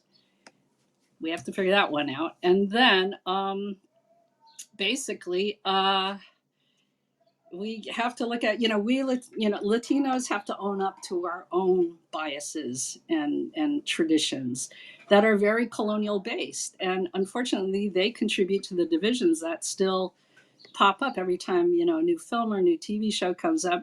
But, it is based on colorism and our, again, our ambivalence about biracial. And then, Cubans versus Mexicans versus Guatemalans versus Puerto Ricans, Dominicans. We got to stop that. It gets us nowhere. And then, yes, it's great that we're accepting Brazilians now. So all I'm saying is that we are still looked at as a risk by mainstream Hollywood. And this conventional way that, like, Evette, you laid out in the, writers, TV writers, for all of us who repeating levels over and over and over again, so that we're always the cheapest. If we're only ever looked at as cheap labor, well, we might as well be working at McDonald's. So the question we need to ask is, where are our MBAs, our financiers? I know John Pollock mentioned that there is now an organ.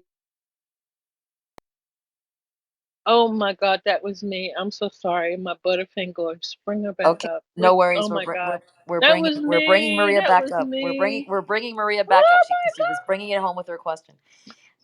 Maria, God. It was please me. come back. Please come back. And Oh my obviously, it was an God. accident I for you was to be busy moved reading down. her bio and it was like, where'd it go?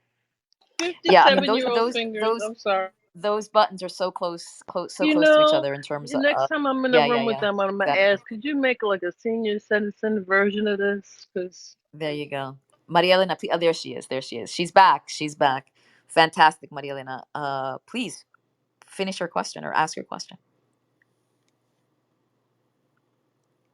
Maria Elena, you're back and you're muted, so you just unmute. There you go. Can you hear me? Where I've been ranting to myself in my kitchen. You were ranting to yourself, yes, but you were at the point of of your question.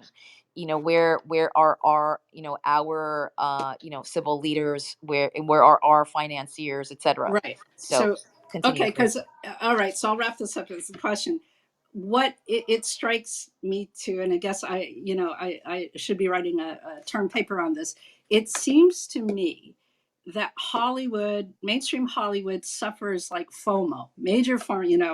When they see a marginalized group, or it was animation for the longest time. When that seems to be succeeding on their own, that's when they go in and buy you or welcome you into the fold. And they did that like with the hip hop industry, and hip hop is now also film and television companies and all that. And of course, what is our version of that hip hop, or that industry? But for as long as we're waiting in that, we're going to be the cheap labor of Hollywood. Unfortunately, I'm sorry to be that crass about it. And the pay disparity that Evette you have brought up is going to continue. And so the thing is, we keep aspiring to be part of this mainstream Hollywood that still acts like it doesn't want us, doesn't want our money, doesn't want our great big faithful audiences. So the question is, what do we build while still encouraging our people to infiltrate the executive, the agent, manager, all those ranks? Because you got to kind of fight the battle inside and out. And there isn't just like one step to this, because we are all actively in it. And as we know, I've been studying systems level thinking, and it's like, if you look across all the divisions of the entertainment business, writing is not broken. We have, I mean, like, Yvette, you will be so thrilled to know that we have 198 women in the Latinas, Google Group TV Writers Brunch. Well, I'm We have, part of it. I yeah, mean, I'm yeah, part of it, we're a part of but yeah, that. We, yeah. we didn't, Mhm. we couldn't even get 5 members to come to the Latino Writers Committee, 20 years ago. And we have more actors and performers than ever before, but they don't, so few of them are on the list of Main Street Hollywood to get something, greenlit, or, you have to make stars. You don't just get stars. So that's broken. Distribution is broken. Marketing is broken, because execs there don't know how to market us. And marketing, as we know, also determines who gets to, be cast and direct. So we keep fighting to get into that castle, and maybe it's the wrong castle. So I don't know. There's a question in there, Danae. I, I've got okay. So there's so much that you brought up. I'll touch upon a few of them. Yes. So I see what happened with the Black community, aside from the studies, is they were very effective um, in really shining a light on the lack of representation, whether it was in films, whether it was at the award ceremonies. There was always an onslaught of social media that just absolutely shone a light on the situation. Latinos have not been able to do that. And, part of it is because so many of us, when we think of unifying, right, we assume that that just means that we're being treated as a monolith, which we're not, right? And we assume that it's taking away the beauty of all of our diversity, whether it's from the country of origin, whether it's the language you speak, whether it's the mixture of Latinidad, because there is, every single color of the rainbow in Latinidad. There's also, the Asian element of Latinidad. I mean, it's too diverse, right?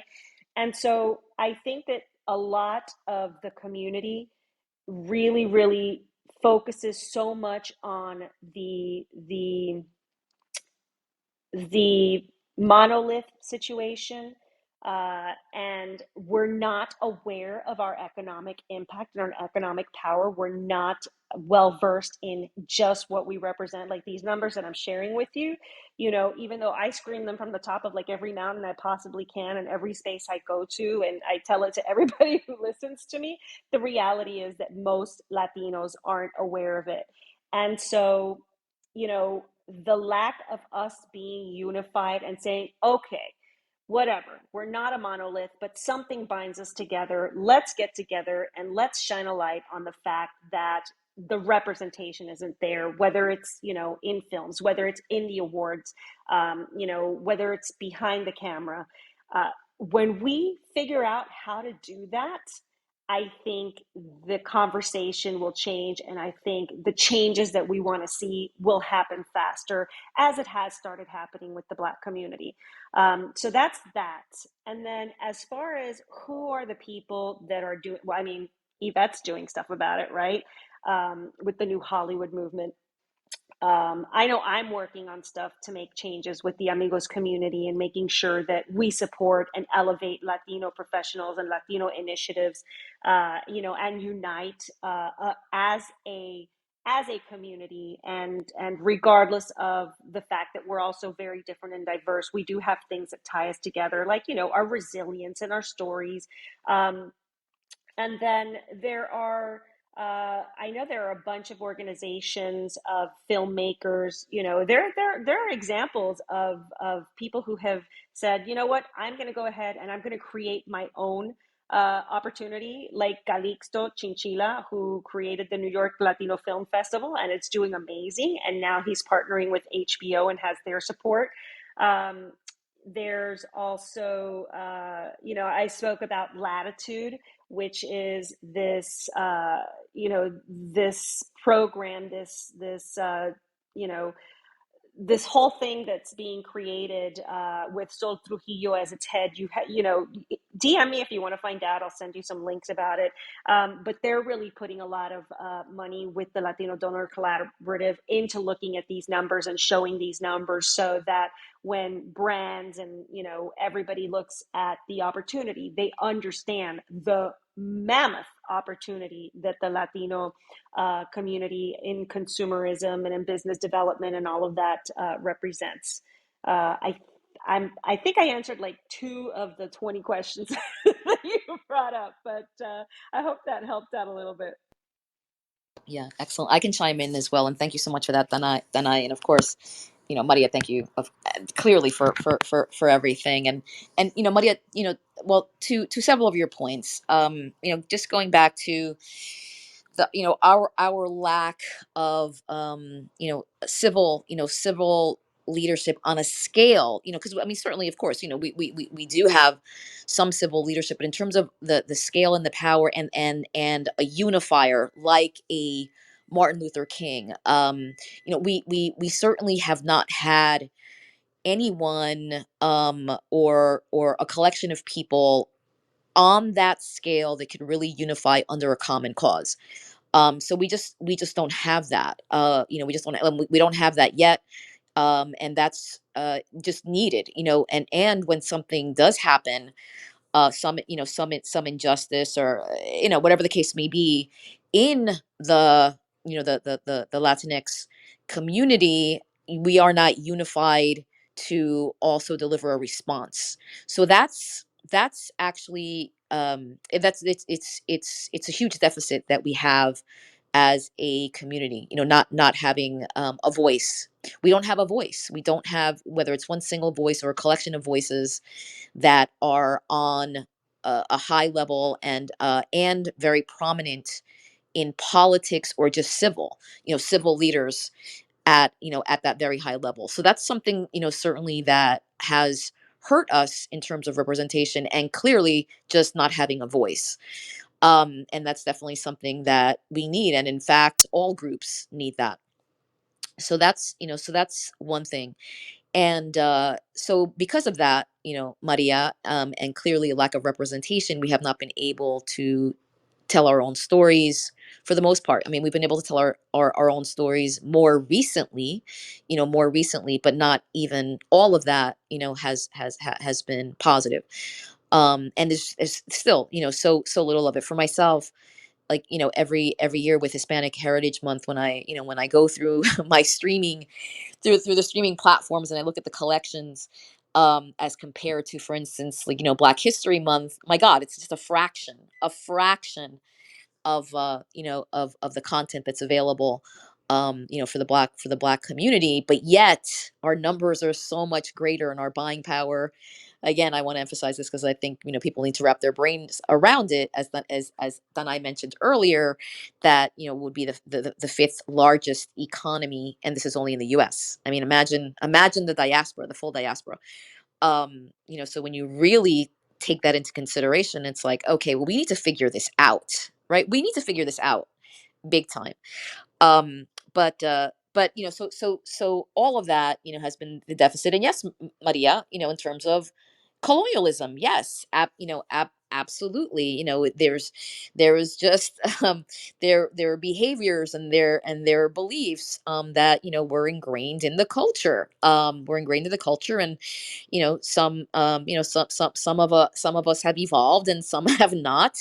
But the greatest thing that we can do, which you mentioned, and obviously then I mentioned, is that we need to put aside our differences, and just really understand the power that we have, and step into our power, and actually take it, but with a unified message and a unified purpose. And that's absolutely a critical next step as a community. But the larger conversation, in terms of everyone in this room, everyone in entertainment, period, moving forward, how can we tell our stories, be inclusive, utilize, really include and utilize the Latinx community, so that we can all win. And that's a tremendous opportunity. And we can all be a voice in that. We can all play a role in that. And I think that collectively, all of those efforts, Maria, is what it's going to take to get us there. And in terms of your question of, because basically what you're saying, Maria, is fuck fuck old Hollywood. And I hear you. I think, many of us feel that, or have felt that, throughout our careers. And I really do believe that the opportunity is to, that you can be playing in both areas, and disrupt old Hollywood by the success of, building your own table, and creating your own Hollywood, and communities. Because, one of the things that, old Hollywood, still calls audience, the true magic. And at this particular moment, with all of the tools that we have available to us, whether it's social media, whether it's platforms like Clubhouse, so many other, so many other, available technologies that help connect us, uh, as a unified force with a shared mission. No one can stop us. We're just the strength in numbers, the strength in dollars. And that's not only about audience, that's truly about community, growing and sowing into a community. And therefore the community sows back into you and into that community, and it's personal, is a personal relationship there, and everyone owns a piece of that, and that's truly where we're getting to, and that's what Danai was alluding to when she was speaking about Web3, and that's a huge wave that's actually happening organically. But if we really want to grow that to the force that it can be, then we do need to organize, and really have a collective mission in that, so that we could work together towards that. So so those are just additional information, Maria, into your questions, and there's even so much more there. But thank you so much for that. I'll let you respond to some of that if you would like. Actually, no. I guess I wrote a term paper that I just read to all of you, but I do have to say that it is maybe also contingent to on reaching out to the other communities. You know, again, so Absolutely. many of us are biracial, and again, I have to admit, I didn't get into the Wakanda movie the other day because I was too late. But I really admire what Ryan Coogler did, and it's like, again, we're from the Bay Area. So I was not surprised that he made Mayans a part of that movie, because where he grew up, in the Bay Area, that East Bay, it is, every community cheek by jowl next to the other. So you are constantly mixing, you're taking the BART. So you're standing, with, yeah, people of all different, races. And I guess it's just more natural to do that. So again, I think that is part of the wave of the future too, so that it can't be called just a black movie.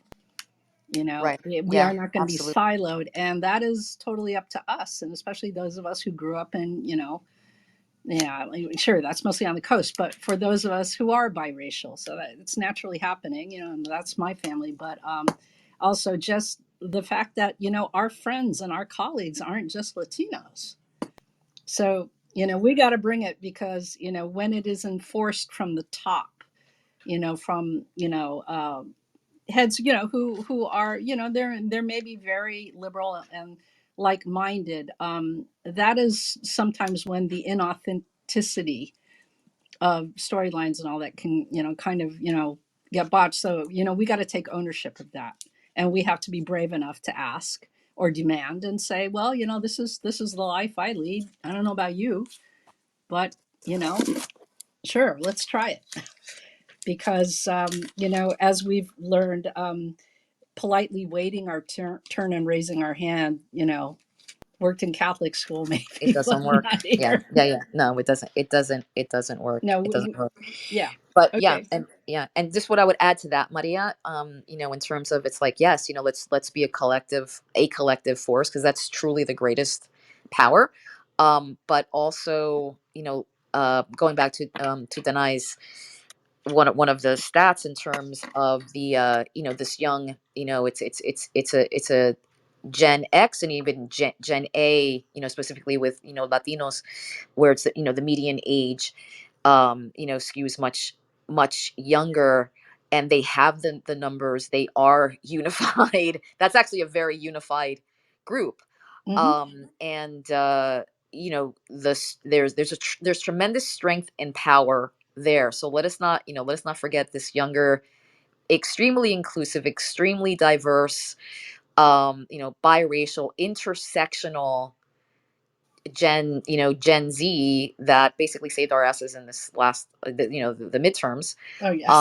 And But also, that they can make things happen really, really quickly, because they are so connected and tapped in, and they are a force that's just really starting to understand their power.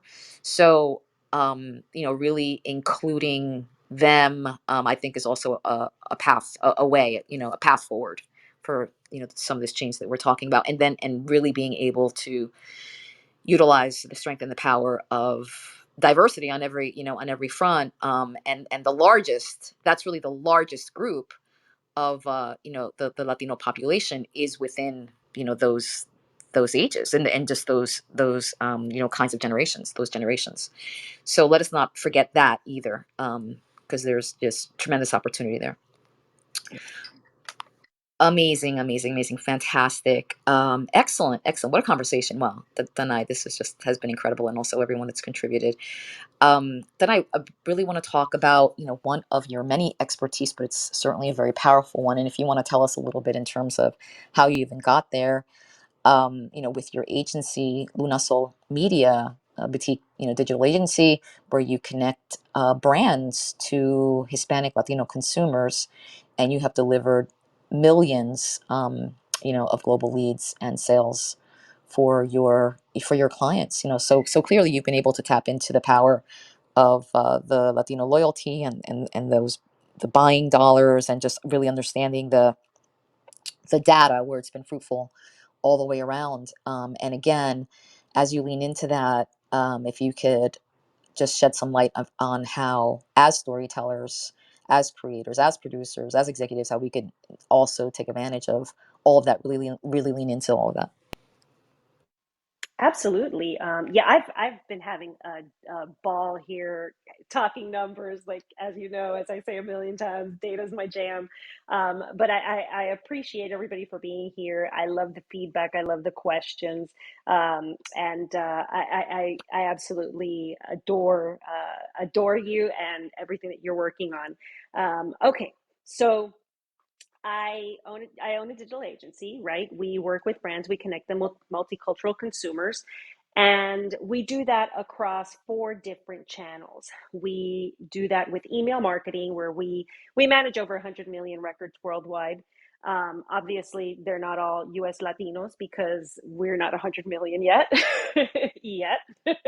But and then we have an SMS channel, and then we have an influencer channel where we work with influencers, and then we have an affiliate channel where we work with affiliates. And so those 4 channels are the ways that we deliver the opportunities to connect with multicultural consumers, mostly Latinos in the U.S., Latin America, and also in Europe. And so I can tell you that in order to connect with the Latino community, there's so many different ways, right? One of the things that I like to focus on is influencers. And when I say influencers, I am not talking about a Kim Kardashian, by the way, because when you look at influencers, and an influencer is anybody with an audience. And let me tell you, somebody with an audience of 5 people following them on Instagram, which include their cousin, their mother, their tia, and their abuela, has influence. And their influence is a lot stronger than a Kim Kardashian. And I want everybody to think about that, because who do you go to for recommendations? People that you interact with daily or constantly, right? You don't really go and look at Kim Kardashian and say, oh, okay, this must be the way I do this. And so I'm not saying that it's not effective. It's obviously effective. They make millions upon millions of dollars over it. But the effectiveness of a large influencer versus what we call nano influencers, which are people with less than 1,000 followers, is like night and day. And so the best way for someone to reach a Latino audience is to talk to Latino nano influencers. Again, these are people that have less than 1,000 followers. And yes, you can also work with micro influencers, which have, over 10,000 followers, but less than, 500,000. And then you can go up and up. But really, the lower you go in followers, the higher you go in engagement and conversions. And those are the numbers that are most important, because you want people to convert. You want people to convert into viewers, into buyers, into whatever it is that you're looking to convert someone into, right? And so, again, if I were to say, do anything, if I were to recommend any which way to reach Latinos, it is to reach the people who are Latino and who have Latino followers.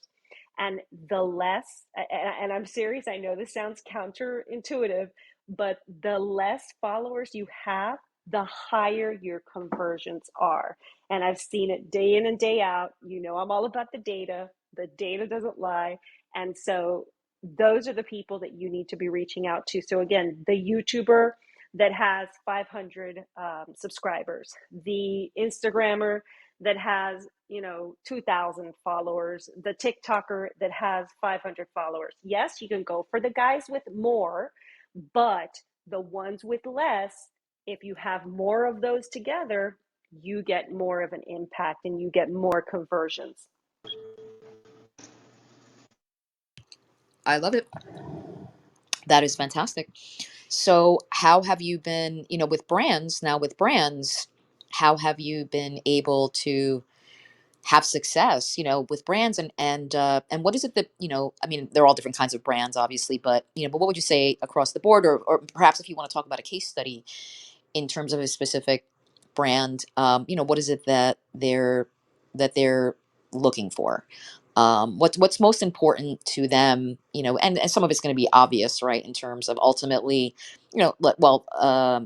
ultimately resulting in, some kind of financial, just some kind of, yeah, I mean, ultimately financial gain, as well as, a loyal consumer, et cetera. But what would you say? What is attractive to brands, specifically with these Latino communities and professionals, and just whomever your clients are. Yeah, absolutely. So I'll give you a case study, right? So let's look at Ford. We ran a campaign with Ford, specifically Ford Latino, and they wanted to really reach Latina professionals. And so we were able to craft a campaign where we partnered with several communities of Latina professionals, including Latina Meetup, which was one of the communities that I founded. But we partnered with Latinas in Business, and we partnered with so many different other organizations that are really communities that are created by Latinas for Latinas. And so we were able to have this campaign with them, where we focused on, among other things, email marketing and other types of channels. We really did hone in on that micro influencer aspect, and we were able to drive millions of views for their commercial. For it was the Ford F-150. I think it was the 2020 F-150 model, or the 2020 F-150 model. And so we were able to drive, millions of views. We were able to host events where the audience that they wanted to specifically target, actually talked to them, talked to their engineers, asked them questions. And so the engagement was through the roof and the views were through the roof. They were super happy with the campaign. And so those are the kinds of campaigns, right, where you're looking to reach a specific audience. And again, I want to hone in on the micro influencer, because when when your prima tells you about something, you remember, right? When your amiga tells you about something she likes, you remember. And so those really are the types of outreach, the types of campaigns that really, really have a tremendous engagement and tremendous effect. No, absolutely. And Danai, if you could just lean into again, with this new Hollywood community, how is this applicable, right? I mean, well, and look, there's the community building, perspective. Obviously, it's also being able to then, brands or potential brands to your projects, but just from your perspective, what is the big win here? What are the big opportunities for the new Hollywood community? Yeah, absolutely. So I think one of the big opportunities is to, you know, partner with communities that you're looking to access. And so, I know our Amigos community is always open to partnerships and collaborations, but really, when you have a project and you really want to reach the Latino demographic, it absolutely has to do with partnering with people who are already connected with that demographic, people who are already speaking to the audience that you want to promote to, that you want to connect with. And so again, I always go back to, the nano influencer. That's the way to go. That's the easiest route to getting to the audience that you want, and it applies to any audience really. But definitely I think reaching the Latino consumer is an absolute play with nano influencers, and just making those relationships. And whether it's a media buy where you have to pay to play, or whether it's a publicity buy, a publicity where you're working with a publicist, or you're acting as your own publicist, right? Because budgets. Uh, Connecting with these communities. And I can tell you one of them right now, I don't know if he's still in the audience, but Polly of the Latino Slant. He actually does reviews. He was here a little bit earlier. He actually has a YouTube channel called the Latino Slant, where he reviews Latino movies and projects, and it's a great point of view, and it's a great discussion. He's on YouTube, and that is one of the examples of the communities that I think you really should be connecting with. Fantastic. I love it.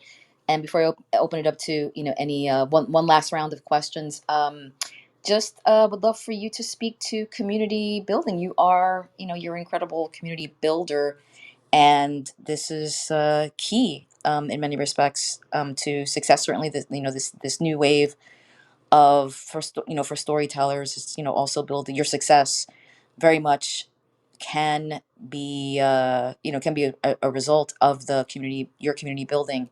So what kind of advice would you provide for community building, and also what advice would you give to begin for some people that are really just starting to think about their own brand and their own, again, the community that they want to sow into, and also to develop their own vision of a community that would serve them as well as they can really serve their own community.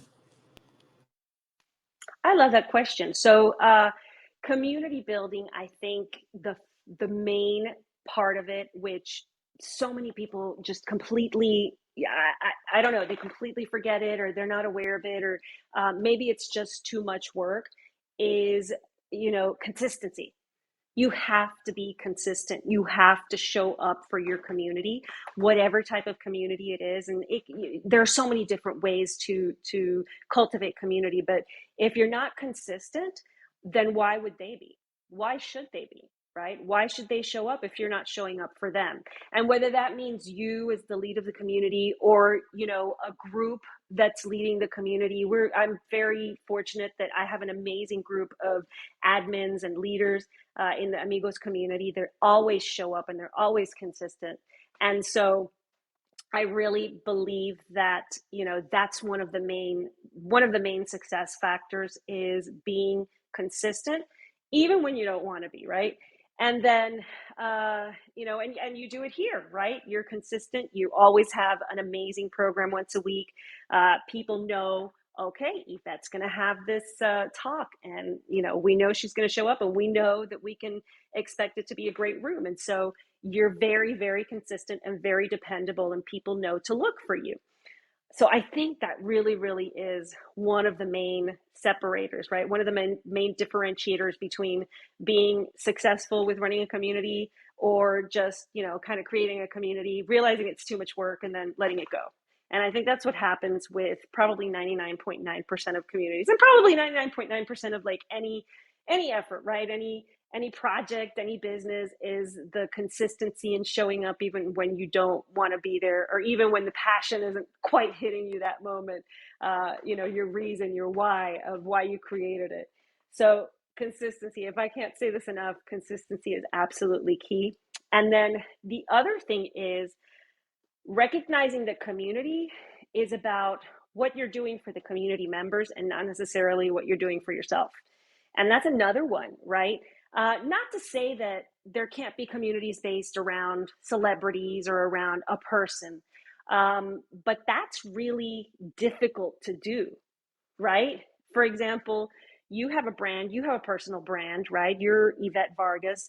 However, your community is serving your community members. This whole new Hollywood thing is serving your community members. It's not about Evette Vargas. You just happen to be the creator and the leader.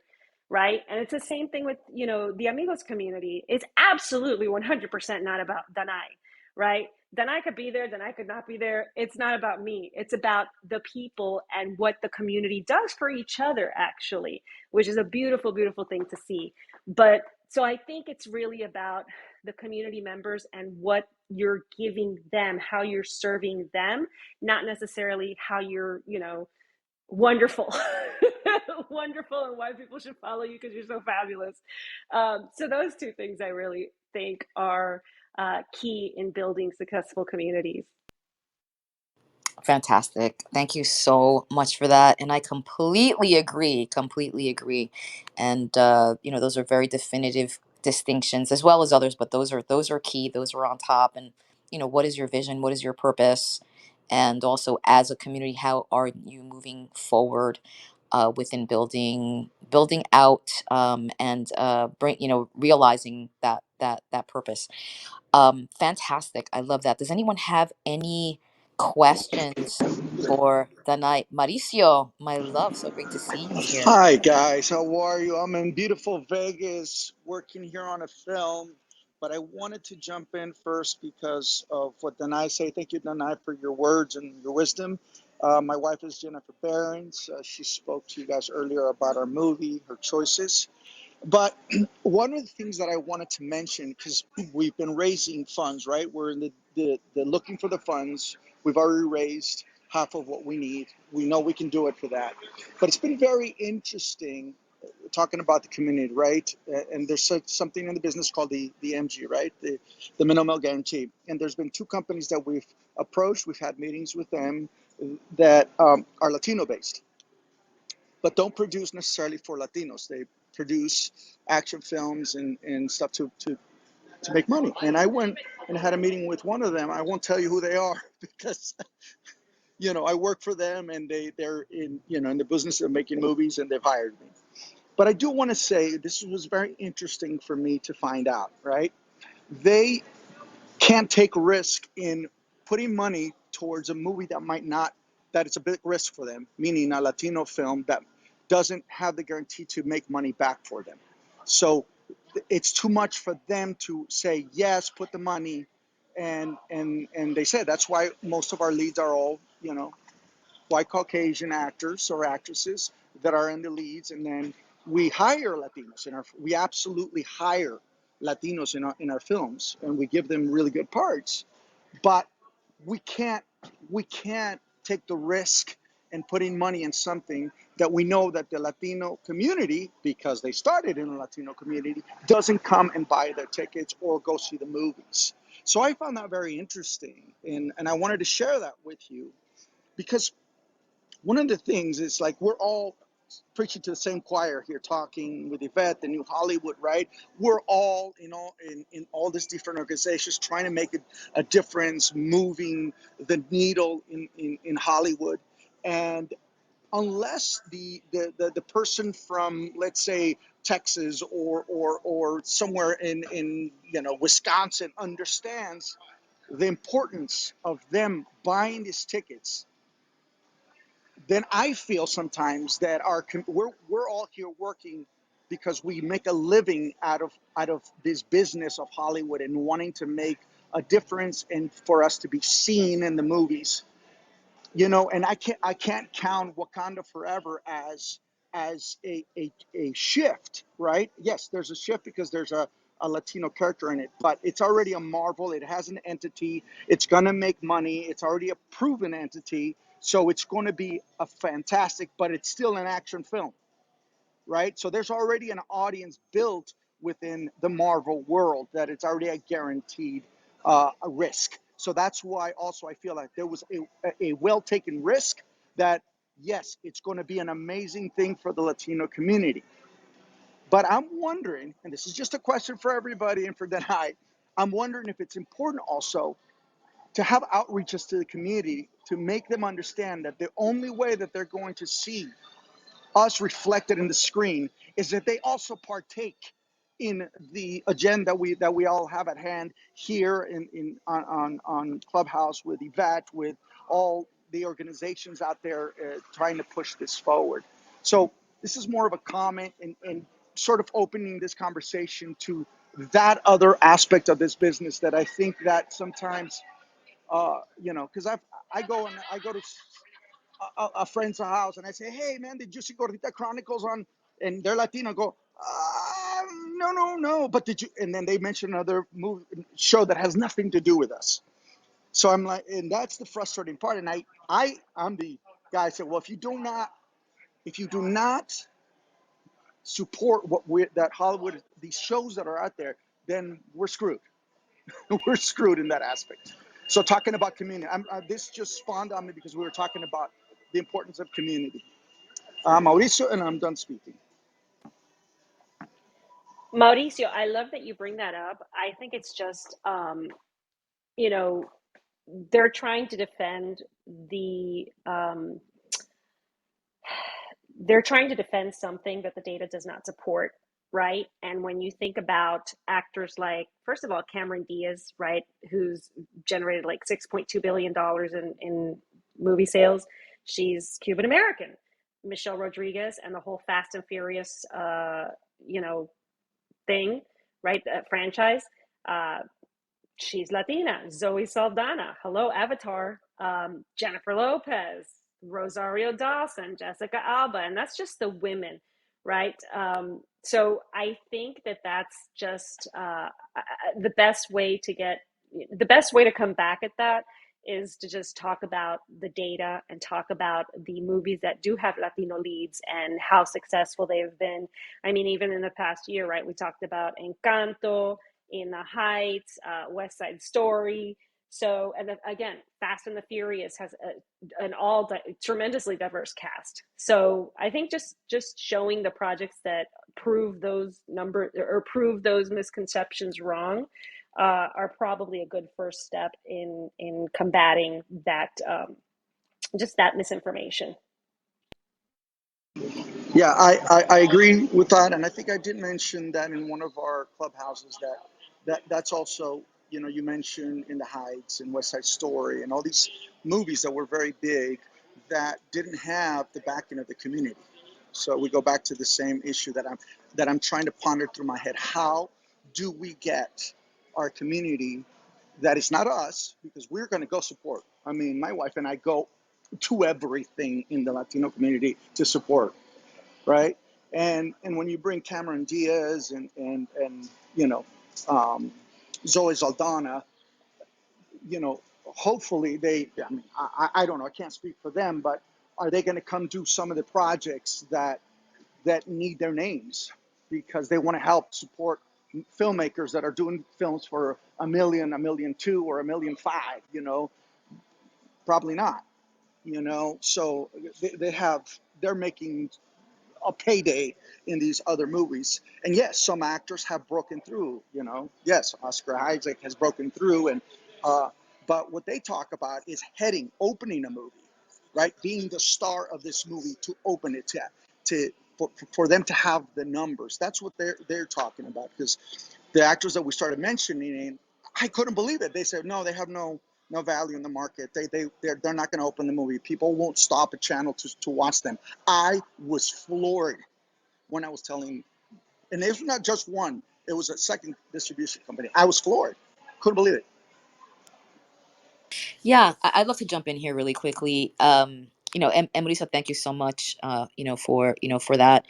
And I want to answer your first question, which was, how do we activate the community? How do we actually, unify them? First of all, we have to educate them, Mauricio.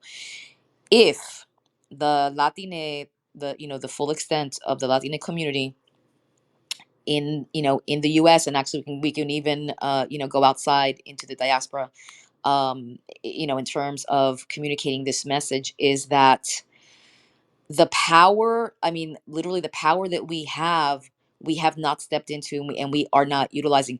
When we communicate how powerful we are, and that our power is literally just waiting for us to step into it with a unified mission and a unified vision and a unified agenda. And it has to be something simple, something, just something that everyone or most of us can get behind. That is an educational piece that we have to do. because there's a large segment, unfortunately, of the population that doesn't really understand that we literally can change the face of humanity and the world if we stand up and own our power and take the power that we have. So there's an educational piece here that needs to happen. Okay, and going back to the point of us not having a civil a leader, a powerful leader in on the civil side, civil leadership that actually would do that educating, right? Would do that educating those, whether it's in the church, though, those sermons in town halls, in just house parties, etc. Since we don't have that, we need to do it. We need to do it individually. But but before, well, that needs to happen, period. But we need a an objective. We need a simple objective that in our community we all would understand that this would benefit us in a huge way, like whether it's the difference that representation on a large mass, just even to equal our numbers, 19%, which would be like 5 times, um well, let's not say five, but certainly, 3 to 4 times in terms of the representation that we currently have now in all, in all of entertainment. um just really truly what kind of difference that would make for ourselves, our children, future generations, period. Unfortunately, this is something we each have to do our part in this, and not only in the I'm inviting everyone to have this conversation, because this serves everyone. So we have to do that educational piece, because when the Latino community truly understands the power that we have and have an objective that we can all get behind, and again, it has to be super simple and they can see the value, then that's when I believe that we will be able to mobilize our community in a way that is meaningful. So that's a piece that is missing right now, Mauricio. And absolutely, it's frustrating, especially for those that are in the know. It's absolutely frustrating. But again, we have to stop fighting each other, and we have to start working together for a unified outcome. So that's a huge piece that Amen. needs to be done. Amen. Yeah, yeah, absolutely. And then in terms of your second, your second point, going back to the value, right? The star power, even in our own community, there's a formula. Hollywood, as you know, Marisa, you're very well acquainted. There is a formula to the value of a star, to the value of a film, based on a formula for a system that we did not create, and certainly for to a system that we didn't have a voice in and we were not represented in. And that particular formula has to be expanded, has to be changed. And in fact, I would even say, let's get rid of the formula. Let's, there's this huge disruption that needs to be done, um in terms of how, all of that value is assessed. But this is where we have to use the data.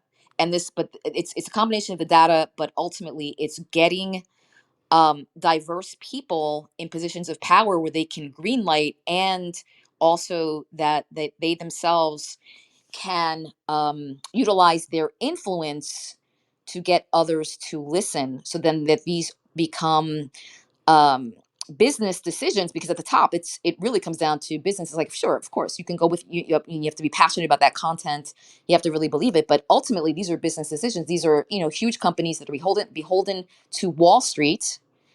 And they have to be profitable. They have to be profitable, right? Or at least make every single effort, and prove their case as to why they're taking these risks, or so-called risks, and mitigating risk because of all of these stats, and these formulas, etc., in terms of what's been done historically. So this is a great deal of disruption that needs to occur, to that will begin to offset these formulas, and how values are assessed.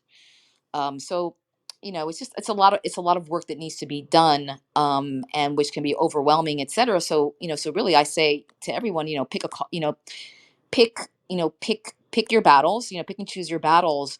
But in terms of your communities, really lean into your community, and really identify what is this overarching objective that we can support as a unified front, and then let's strategize of how we're going to get this, get this damn thing done. This is Audra. Uh, I'm having an interesting side conversation with someone, and what fascinates me is I've never been able to identify as anything specific.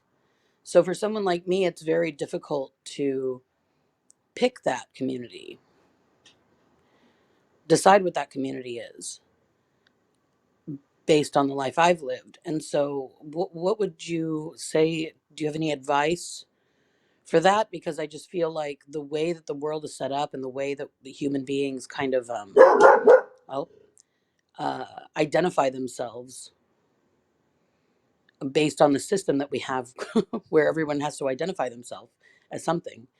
Um, it just seems like really incongruous to me. I've always had like really bizarre feelings about that, and that's the world I live in. But do you have any thoughts about that at all, either of you? Audra, I love that you brought this up because so, we're all part of different communities. I'm part of the Latino community. I'm also a woman, right? So I'm part of that community. I'm also a human being. And honoring and celebrating my Latinidad and my Latino community does not take away from me being a human being, or does not take away from me loving my fellow American friends, my non Latino friends, right? It just is something that I choose to focus on and celebrate because it's part of how I identify. But, you know, identifying with a community and supporting that community, I don't think has to mean that I'm throwing, like, just to put it in, kind of Gen Z terms, I'm throwing shade at any other community. And I think that that's really important to remember because while I am extremely passionate about elevating the Latino community, I'm also not.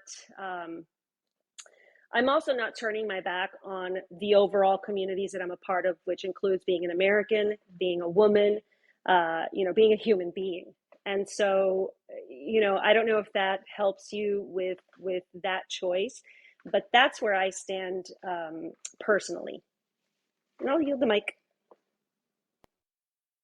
Excellent. Thank you so much for that. And then the one thing that I would also add on top of that, Audra, where do you begin, right? What are you most passionate about? Truly, what are you most passionate about that that drives you? And based off of that, what you lean into that you are most passionate about, you are bound to find like-minded individuals that are equally as passionate, if not even more, than you are, and from that, in a very authentic and organic way, you can begin to form a community, around that particular passion. So that's also what I would advise. And thank you so much for that wonderful question. Yeah, and I Is guess there? I guess that Yeah, would please. be, the possibilities that don't exist yet. You know, the community that you're building, the community that everybody is a part of, and them growing into um, themselves, being this fascinating frequency rainbow of everyone coming together, and the possibilities of things that don't exist yet. That's probably my greatest passion, right? Create that part of creativity. Yeah, for sure. And then what I would challenge you about is being a bit more specific about that initially in your communication, so that people have a level of clarity of what it is you're building a pipeline, right? Like, in terms of what you just communicated, what I heard was that you want to build, your objective is to build a pipeline, um a unifying pipeline, or a unified pipeline of creativity for, for creative people to come together and create content, create music, whatever it may be, that will affect the world, in ways that we can't even see yet, but and that's okay, because we can, that will be defined as we go along. But the value of this pipeline, and all of the various, all of the various values that you can identify by building this pipeline, because that's more something that's more tangible, right? Maybe a way that you begin to communicate this, and therefore attract like-minded individuals. And then from there, those brainstorming sessions and all of those different voices coming together, then that you can help to mold that, and make it, more specific as it's just coming along, so that people understand what you're doing. It just needs to be specific enough so that people understand what you're doing and where you're going, and therefore become part of that. So that's also what I would say. But I love it. Brilliant. Thank you. Yeah, you're absolutely right. So, yep. Thank you. Fantastic. Of course, of course. Is there anyone that has a question before we bring this incredible conversation Yeah, to a Yvette, close? Yes, yes, yes. this Who is is that? Deborah. I have a Oh, question. Deborah. Hello, my love. Great to see How are, you. how are you? Thank you so much. I appreciate bringing me to the stage. And Denai, I really appreciate all the gems that you're presenting today. It's really, really great. It goes back, this question goes back to something you said earlier about working with community groups. And when I think of marginalized groups, I think, especially filmmakers and creators, we're all mostly independent. And when I approach a group, I'm looking at an affinity group, where I can approach them from a vision point, in terms of how I feel about my vision of my work, in terms of what the subject matter will be for the work, or the micro approach. And my micro approach would be per project, because as an independent producer and filmmaker, I think of crowdsourcing, I think of financing. So can you speak to that a little bit? Absolutely. So I don't see why you can't do both. As far as crowdsourcing and financing, again, I know that there are so many platforms that, I'm sorry, is somebody speaking and I can't hear it, or no? That's just me in my head. Okay. Yeah, I don't hear it, but I will look. I will look for an open mic just in case. It could just be in my head. So uh, where was I? So as far as like crowdsourcing, right? Uh,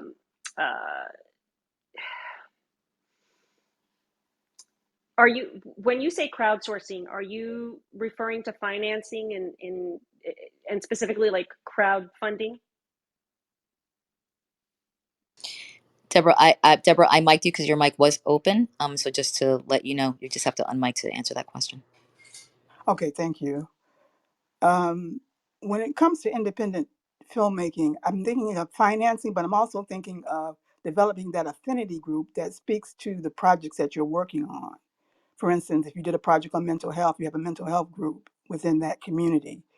And the other part of that question was whether I should approach the community as a macro approach. In other words, talking about the entire universe of the projects that I'm doing compared to just project by project.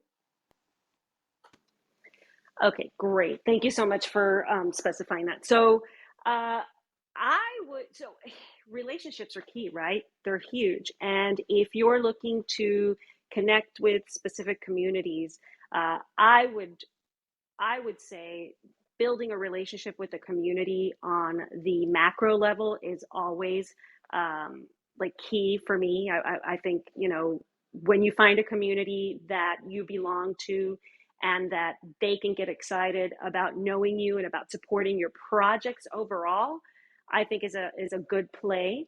However,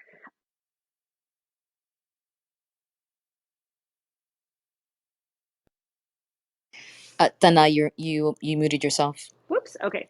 So, No worries. You should be. What did it just happen, or have I been speaking No, for a it while? just happened. It just happened. Okay, so I would go with both strategies. I would work on a macro level with communities that I align with and the overall, and then I would go and drill down to communities that have an affinity on a per project basis. And those communities might actually even convert into that overall macro relationship. But relationships are really important when you connect with communities. And so I think that macro is a big one, because throughout the lifetime of your career, that macro is always going to serve you, and you don't have to um, you don't have to do all of the same work that you do to connect to a brand new community, let's say. And so I would couple both of them, start with the macro, and then on a per project basis have those connections with affinity groups that connect with the message and the intention for that specific project. Does that answer your question? Deborah, I think you're muted. Yeah. Yeah, I had to come out of and come back in. Yes, it definitely does. I appreciate that. Fantastic. Excellent. Thank you. Thank you. Thank you so much for that. I want to go over to Shona. Shona, my love, thank you for being here. So great to see you. I know you added something to the chat, and would love for you to share. Shona, if you're there. Okay, she may not be available. She may not be available, but basically she added a comment in the chat, that she was loving this particular conversation today, and that there's so many parallels between the South Asian community and everything that we're talking about in the Latine community. And I'm Oh, oh, there sorry, she Yvette, is. darling. Were you addressing me? I'm Yes, I so sorry. was. I I was was. rushing for my mic. Yeah, I'm glad you saw that. I'm glad you Yes. saw that, because I was going to reach out to Danae later and ask where she gets hold of all this data, because I was just taking notes that if I could build a case like that for, for the Asian community, South Asian community in particular here in the UK, like a lot of you in the continental US, we have been lumped together as BAME, and it's just like too many continents and countries all together, so many cultures, so many communities all lumped together. Basically, they're saying non-white, right? Um, and there's no data that exists for each community and each diaspora, and how we watch things and how we contribute to the economy.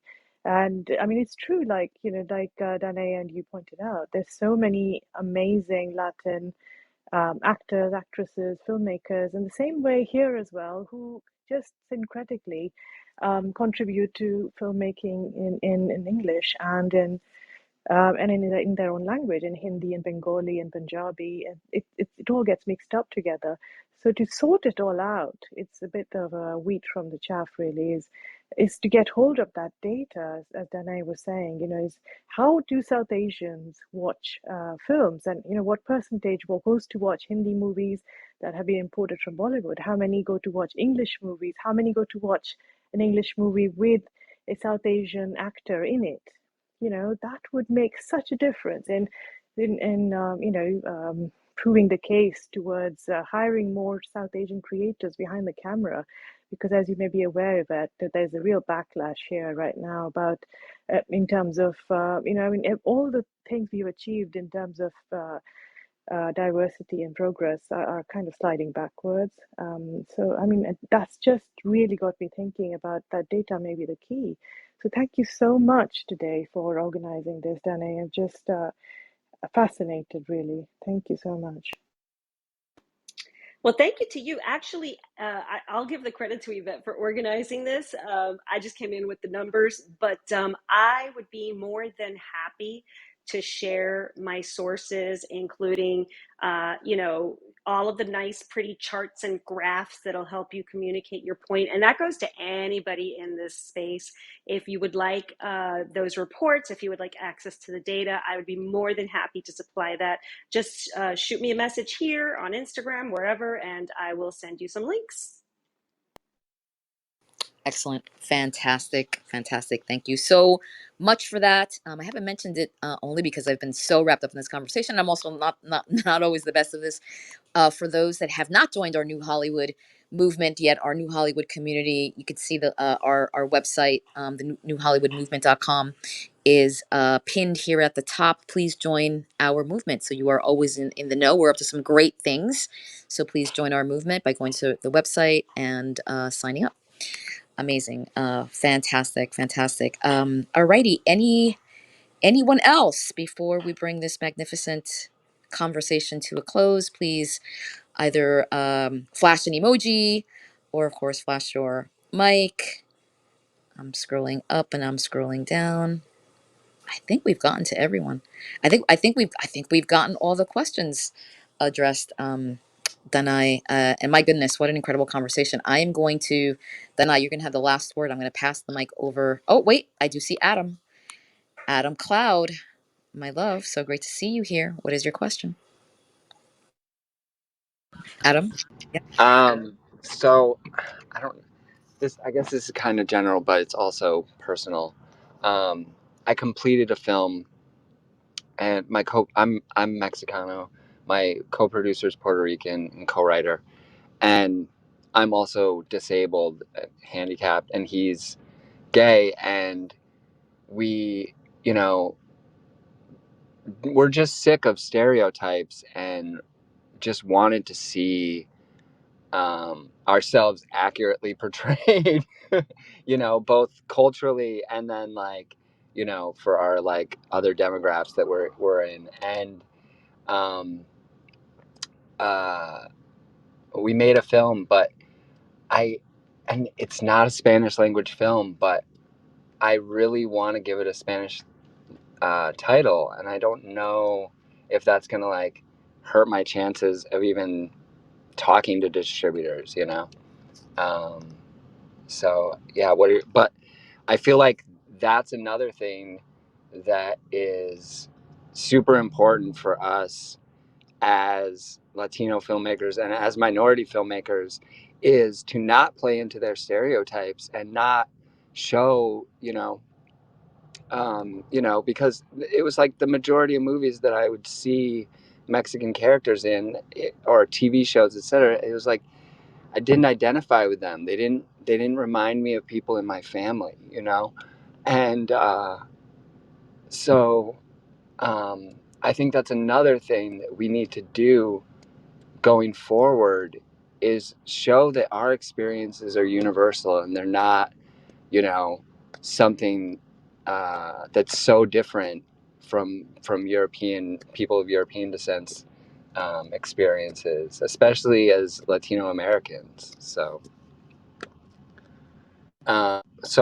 what are your thoughts on that, on Spanish titles? If I don't know.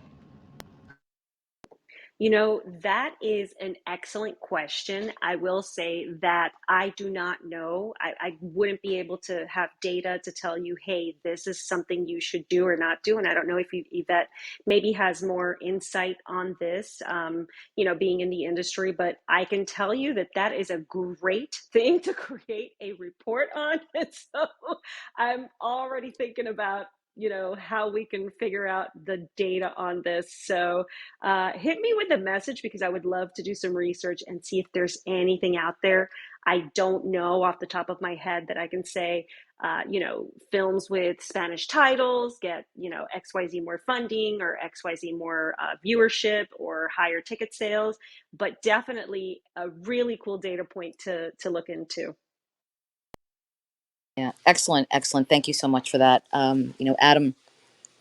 Well, this is why this McKinsey report that is currently in the process of being researched. This is hopefully why it will be critical and can address some of these questions, Adam, that you have. And certainly, when I speak to them, I will be mentioning this because this report really needs to go deep. Absolutely needs to go deep. It needs to be intersectional, and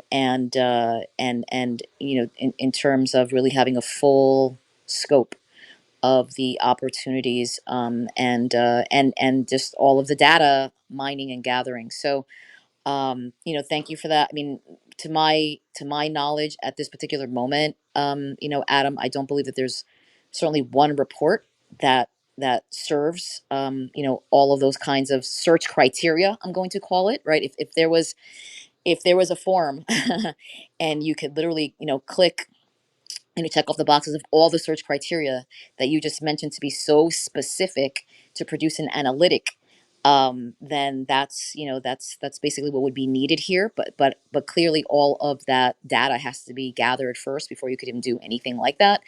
And as we all know, there really isn't a tool that exists to that kind of degree in terms of what I'm envisioning. um but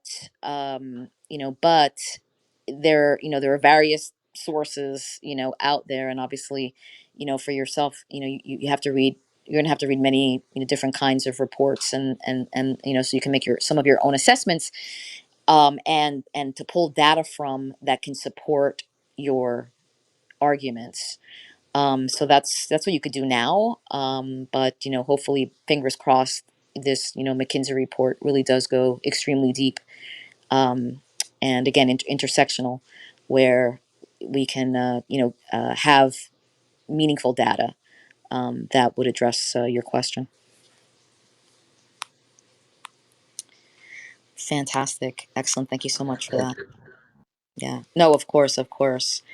Excellent, amazing. Alrighty. So unless anyone has any additional questions for Danai, we are going to go over to some final thoughts. AJ, so great to see you back. And yeah, I mean, I'm scrolling up and down. I think we've gotten all the questions. And Danai, some final thoughts. Yes, Yvette, thank you so much for the platform and for the wonderful audience. I've had a blast with all of the questions and just talking through some of these issues. Again, the data tells the story, right? We know that Latinos over-index on consumption on everything, including and especially movies and entertainment. We also know that they're severely underrepresented in the, behind and in front of the camera. Um, and we also know that both Latino support of movies is a differentiator in the success of the movies, and that Latinos tend to support movies with more diverse casts more than they don't. So if you are pitching anything and you need any type of data to support that with the Latino community, just hit me up. I will be more than happy to give you all the graphs and all the data points that you need to make that point. I really strongly believe that the more this information is shared and spread and included in presentations and everywhere, the more people are going to start to get the clue, or at least know that everybody else knows it too. So, especially for those decision makers. And so, I really, really hope that you go armed with really good stats and really good data to support your argument, to get funding and to access this audience.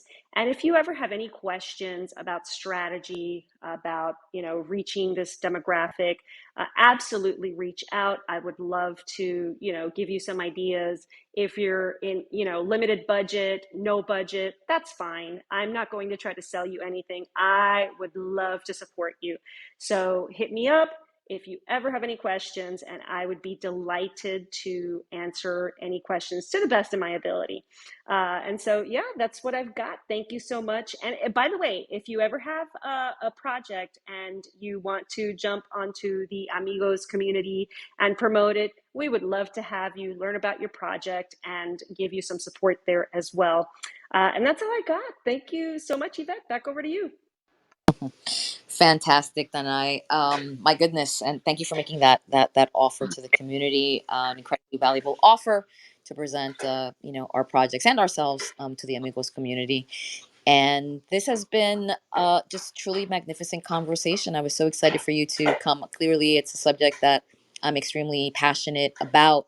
But there's such a like for myself, just knowing, living and breathing it. There's such a larger conversation in terms of entertainment, period. And and one that I'm hoping that really resonated with with many, if not all, of our community members today. Everyone who heard this message of the incredible opportunities that there are here, and really the greatest opportunity is for all of us to keep unite, or stay united, with a shared vision and objective, because we all have a role to play, and we can really move the needle, as with arm in arm, moving forward with and leaning into the power, and and owning the power that we have, and so much more, as we discussed today.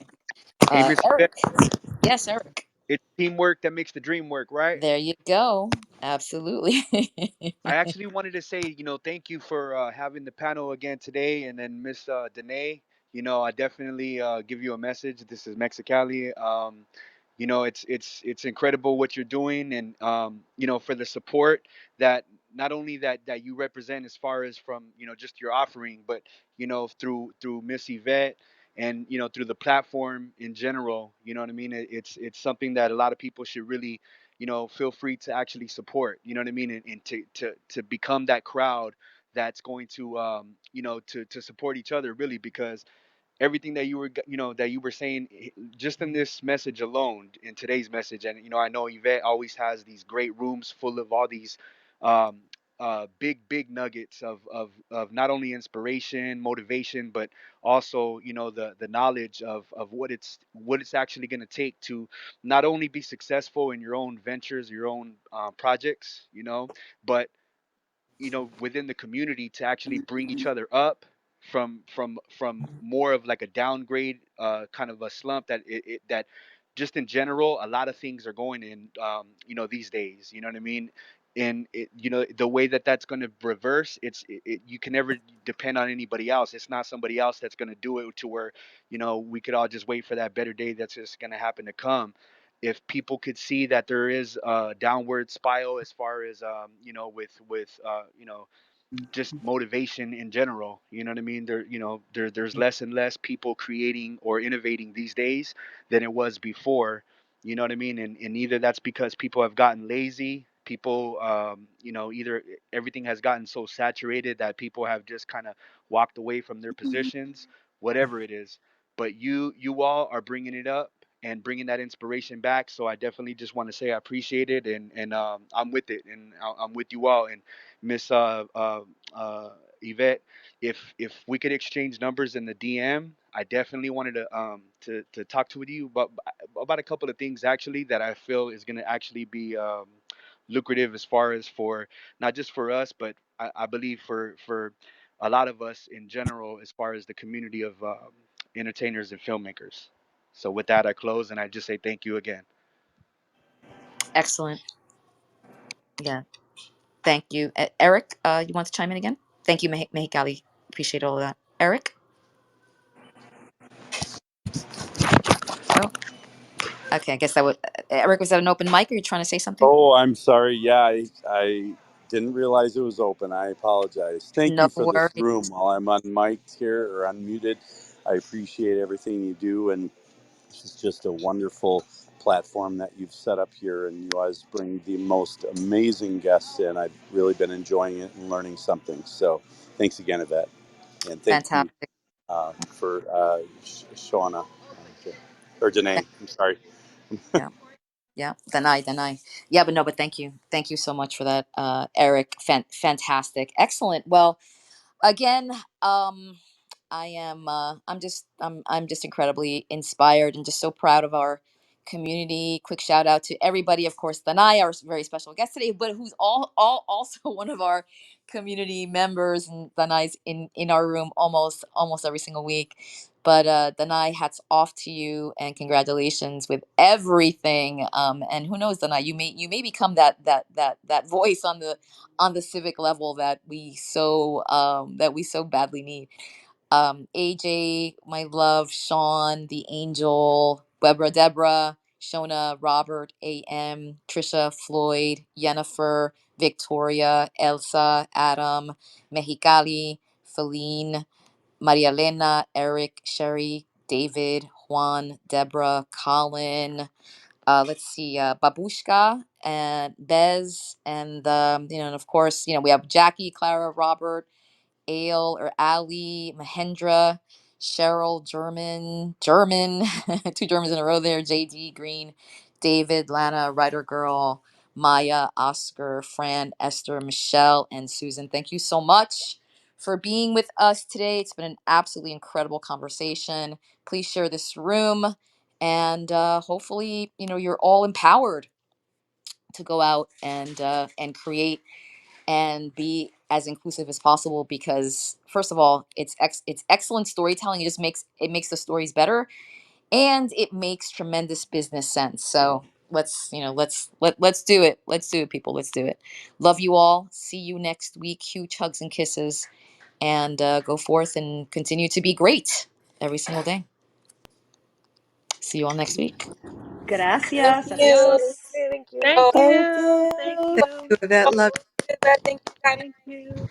Thank you. You're welcome. You're welcome all. And I love that you said you had a blast.